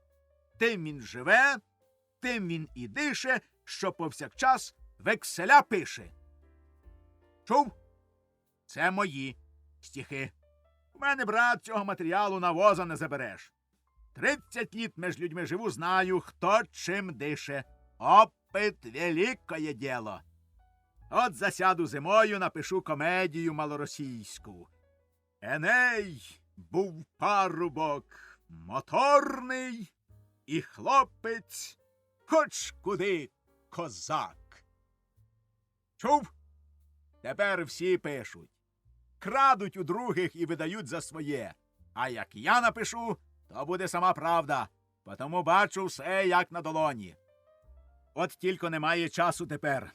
Треба деякі діла покінчить. Особливо тут є один предмет на Боковенці. Не тим голова забита. Слухай, Роман, цей предмет не дає мені спокою ні вдень, ні вночі. Я хочу побалакать з тобою. Не думай собі, що я так дурно по світі ходжу. Ні. Та якби я хотів, я зараз би доказав. Мені тільки засісти, то з маху напишу що завгодно, тільки не до того мені. Хочеш пристать до мене в компанію? Роман. Писать? Що чи як? Я до цього не зроден. Копач. Ні, що там писать, чорт зна що писать. Я сам напишу з маху що завгодно. Хочеш комедію, хочеш прошення, яке завгодно прошення, куди завгодно. Це пустяк, одно баловство. Хочеш гроші? Мать. Роман. Та де ж ми їх достанемо? Вкрадемо чи як? Копач. Оце, яке ти сказав слово вкрадемо? Боже борони. Ти собі цього не думай, я, слава Богу, вік прожив, а й тріски чужої не взяв. Спитай своїх, мене всі знають. Роман, то яка-небудь комерція чи що? Копач, тут пустяшна комерція. Позич де-небудь рублів 50. Тобі повірять. І ми достанем силу грошей. Вір. Це моя судьба. Само провидіння мені вказує цей путь. Роман, може, фальшивих? Копач. А, який бо ти все на лихе вернеш. Викопаєм. Роман. Щось ви давно їх копаєте, а ще нічого не викопали. Копач. То все нічого не доказує. Іщите, і обрящете. Сьогодні нема. Завтра нема. Післязавтра мільйон. У мене опит. Оцей раз, як не найду гроші, годі. Кінець. Амінь. Засяду десь і буду писати. Все одно гроші. Я за год напишу стільки, що й на воза не забереш. А тільки цей раз треба відкрити. Треба, хоч кров з носа. Вік шукаю, а такого предмета не находив. Викопаємо. Все пополам. Станеть і тобі, і мені, і нашим дітям, і внукам на весь вік. Правда, ми ще не жонаті. Це не штука, ще поспіємо. Ти тільки те візьми, які предмети. Скала. Та яка скала? прямо шапка. Балка так і балка так. Клином сходяться до скали. На пригорку два копили, висічені оскардами. Один показує на восток, другий – на запад. І посередині в землі откопав кам'яну фігуру чоловіка. Робота чудова, тож оскардами висічена. Як ти думаєш, хто б дурно наставив таких прикмет, га? Ото то є. От поїдемо, сам побачиш, і тоді зразу згодися. Я тебе люблю і хочу з тобою попробувати щастя. Роман, це ви мене дуже заохотили. Що ж, поїдемо, тільки щоб батько не знав. Копач, секрет, секрет. От тоді, як вивернемо червонців бочонків 5, тоді тільки скажемо, а є, душа моя чує, опит, велике діло. Входять Параска і Мотря. Поговоримо потім. Здравствуйте, Івановна. Параска, здравствуйте. А чом ти, сину, не йдеш до волів? Роман, та забалакався, я зараз повечерюю та й піду. Копач, а ви ще не вечеряли? Це добре діло, бо й я не вечеряв. Параска, то йдіть же в ту хату, там вечеря стоїть на столі. Копач, альом, ле козак. Та попоїмо, а потім ти до волів, а я в клуню на солому. Можна? Параска, а чому ні? Спочивайте з Богом. Копач, я не люблю, знаєте, там всяких ніжностей, перин, подушок. Є солома? Добре. Нема? Кулак в голови, свиту посилав, свитою вкрився, заснув, мало журився, проснувся, встав, стрепенувся, шапку насунув і далі посунув. Вийшов. Роман. Скажете, мамо, батькові, що тут приїздив жид, і сказав, що вони завтра були в Смоквинова в обідню пору з грішми, бо жолудь землю перекуповує. Вийшов. Параска. Добре. Іди ж, дочко, внось сюди з комори вечерю, а я трохи поприбираю. Мотря пішла. Параска одна. І що це старий задумав? Щось тут є, а що не розберу. То не хотів в церкву коней давати, а то і сам поїхав, і цілу обідню стояв навколішках. То не хотів Мотрю сватать за Романа, то посватав. Ніколи не гуляв, а то так добре випили з кумом, та все радіє чогось, веселий такий. І куди вони оце поїхали? Чи він кого привезе з собою, чи Господь його знає? Звелів, щоб вечеря була готова, щоб ставні були зачинені, свічка поставлена на столі, і щоб ляльки тут не було. Аж страшно мені робиться оцих приборів. І слова тобі не скаже, що задумає робить. Мотря вносить вечерю і ставить на столі. Між іншими пляшками з горілкою пироги і сметана. Мотря. А хто це до нас сьогодні приїде? Параска. Не знаю. Я вже боялась старого розпитувати. Доволі того, що він був веселий і згодився на ваше весілля. А сірники є? Мотря. Є. Параска. Ходім же. Отчиняються двері, з другої кімнати виходить Копач і Роман. Копач. Спасибі за вечерю.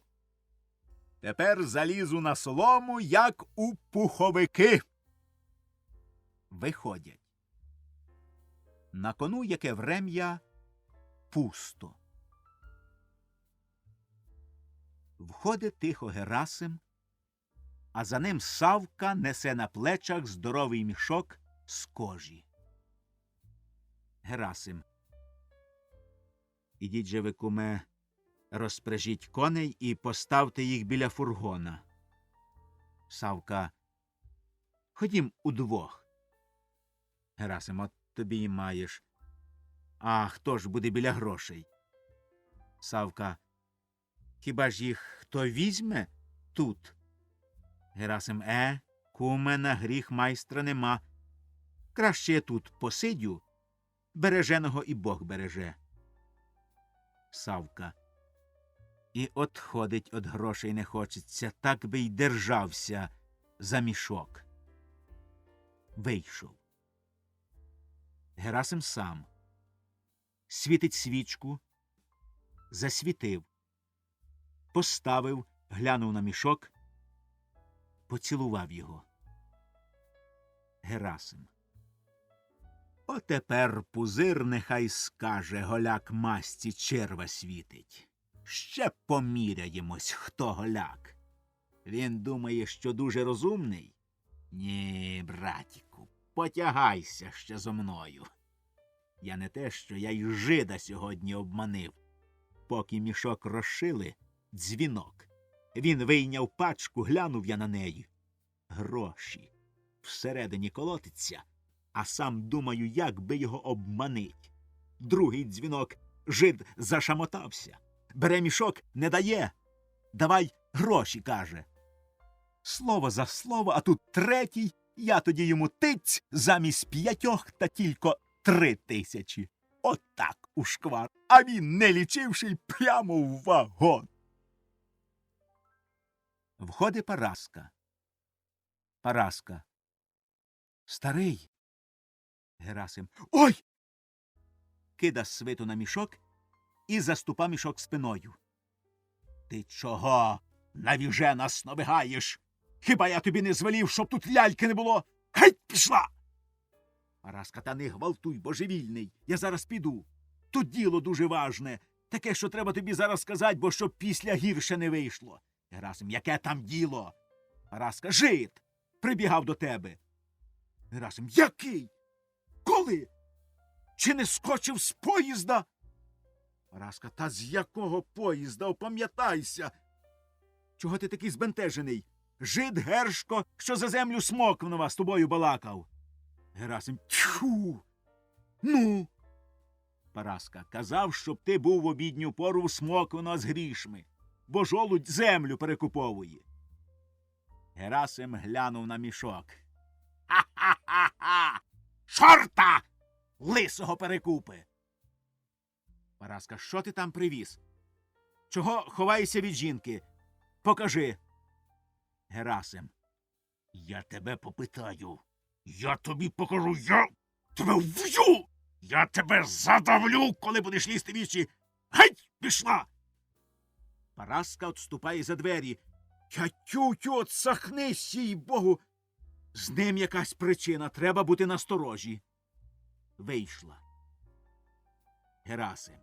От цікаве бісове насіння, так і загляда. А жидом перелякала на смерть. Жолудь землю перекуповує. Ха-ха-ха! Завтра чуть світ, однесу йому гроші, переплатю по 10 рублів на десятині, а не попустю, щоб жолудь купив. Входить Савка. Савка. Ну, куме, нігде не чичирк. Давайте мені моє, та поки глуха північ, я собі піду. Герасим. Куме, де ви дінете таку силу грошей? Нехай у мене будуть на схові. Савка, ні. Так не буде. Я знайду, де своє сховать, а ви ховайте своє. Герасим, візьміть собі яку 1000, бо зараз попадемось, а решту через год. Савка, куме, давайте моє мені. З мене печінка мало не витрусилась, поки це діло скінчилось. Та щоб я не мав в руках свого заробітку, а заглядав вам у вічі, як цуцик, вам цього хочеться, я вас добре знаю. Бачу, куди ви гнете, але гляньте сюди. Вийма ніж за халяви. Бачите? Не розпалюйте ж мене, бо тут вам і амінь, коли почнете крутить. Герасим вийма з-за халяви ніж. А ви думаєте, що я без запасу? Ха-ха-ха. Тільки, знаєте, це все чорт зна що. Хова ножа. Це для дороги мав. Здіймайте лиш свиту, закривайте вікно та будемо ділитись. Закривають вікна свитами. Я хотів як краще, бо у вас ніколи грошей не було, то зараз щонебудь і виявиться. А коли ви так боїтесь, то беріть собі, Бог з вами. Савка, не журіться, я зумію заховати, аби було що. Підходить до мішка. Герасим. То вам 5000. Савка, 10. 10! Кажу вам, 10! Не розпалюйте мене. Герасим, та не кричіть, бо беріть. Беріть 10. Набік, щоб тебе за печінку взяло. Виймає з мішка пачки по 1000, навхрест оперезані бумагою, а кум розгляда. Герасим. Це одна, а це друга, а це третя. Савка. Стривайте. Куми, гляньте. Герасим, що? Савка, та це не гроші. Це чистісінька бумага. Герасим, як? Савка, чиста бумага. От так машину підвела жидівська голова. Тільки на 3 пачках спереду і ззаду наклеєні гроші. А то все чиста бумага. Герасим хвата пачки одна за другою, перегляда. Бумага. Обманив. Куме! Він же гроші давав, я ж сам бачив. Хвата знов бумажки, розриває і кида. Сама бумага. Чистісінька бумага. 100 000! Савка, отже, збожеволіє. Куме, заспокойтесь. Що з воза впало, те пропало. Герасим озирається, хватає пояс на лаві і біжить з хати. Куме, куди ви? Господь з вами! Схаменіться, що з воза впало, те пропало. Входить Параска. Параска, що тут таке? Боже мій милостивий, кажіть, куме, куди він побіг? Чого він так галаснув? Савка, сором признатись. Гляньте, оце добро ми купили за 5000. Параска, як? Савка, от так. Обманив жид. Дав чистих бумажок замість грошей. А може, то й не жид був, може, нечиста сила перекинулась в жида і отуманила нас так, що ми не роздивились і прийняли бумагу чисту за гроші. Параска, ай, Господи, Господи, бач, яке нещастя скоїлось. Чула моя душа, що з ним щось недобре діється. Та чого ж він побіг? Савка, я й сам до пам'яті ніяк не прийду. Всередині все колотиться. Чути Копача. Поможіть! Рятуйте! Савка, чуєте? Хтось кричить. Параска. Ох, куме, голубчику, в мене і руки, і ноги тремтять. Ходім. Копач несе Герасима на плечах. Та поможіть бо. Помагають і кладуть Герасима на ліжко. Параска, що з ним? Що з ним? Скажіть на милость Божу. Копач. Це я вам скажу реприманд. Качайте його. Отак, отак. Качає Герасима. Ну, реприманд. Параска, то що воно, що? Ради Бога, скажіть, що то за болість така? Копач, яка там болість? Тривайте, я розкажу. Ви тим часом тріть груди. Добре тріть. Так, так. Ви мене слухайте. Стоп! Прислухається до серця. Тріть, тріть, тріть. Опит – велике діло. Серце наче ворушиться. Та й перелякав же ти мене, Никодимович. Мало не умер від страху. Ну й йому б не жить на світі, якби не мій опит. Савка, та кажіть, що трапилось? Копач, все по порядку. Коло одного центра. Ножа? Дають ножа. Івановна, лийте йому води ложкою в рот. Наливають води. Ковтнув. Їй-богу, ковтнув. Не журіться. Щастя маєте, що я ліг в клуні спать. Ліг, знаєте, я в клуні спать. І так мене один предмет зайняв, що й задрімав з думкою про нього. Коли це сниться мені, що Роман позабирав копили кам'яні, пам'ятаєте, я вам розказував, що на Боковенці, позабирав ті копили та й повісив надо мною їх. Тільки що це сниться, щось мене поносить. Чирк, чирк. Я рукою лапнув вгору, піймав за ногу. Нога гойднулась, задригала і вирвалась та як захарчить. Я схопився, мов несамовитий, але зараз опам'ятався. Запалив сірничок, дивлюся, і в очах потемніло. На перекладині висить Никодимович. Параска, Боже мій, Боже, яке тяжке нещастя. Копач. Но! Опит — великое діло. Я зараз виняв перечинний ніж і перерізав пояса. І Никодимович упав на землю. Гляньте, дише. Герасим поворушився і спазматично в себе потягнув воздух.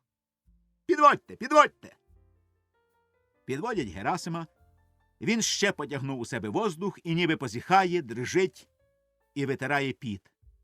Параска. Старий, старий. Герасим. Де я? Копач. Пийте воду. Подає. Герасим п'є.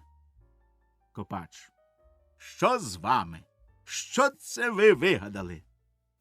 Савка. Та годі, куме, буде здоров'я, будуть і гроші, а я навіки від них одрікаюсь. Ніколи в світі не буду хотіть більше, ніж Бог дає. Такої пригоди ніколи не ждав. Копач. Які гроші? Савка. Он гляньте, як нас обманили. Копач. Зразу догадався. Опит — велике діло. На тім тижні в городі була така сама оказія. І багато видурили. Савка. 5000. Герасим. Ой. Ой. Копач. Бризкайте водою. Бризкають. Герасим піднімається. Копач. Та годі вам, Никодимович, убиватися. Заспокойтесь насчет грошей. От поїдемо на Боковеньку, там є гроші, там є сила грошей. Вірте, що достанем. Мені само провідіння вказує цей путь. Примети які, скала, копил так і копил так, а посередині кам'яна фігура. Не я буду. Герасим. Обікрали. Ограбили. Пропала земля Смоквинова. Нащо ви мене зняли з вірьовки? Краще смерть, ніж така потеря. Ридає. Завіса.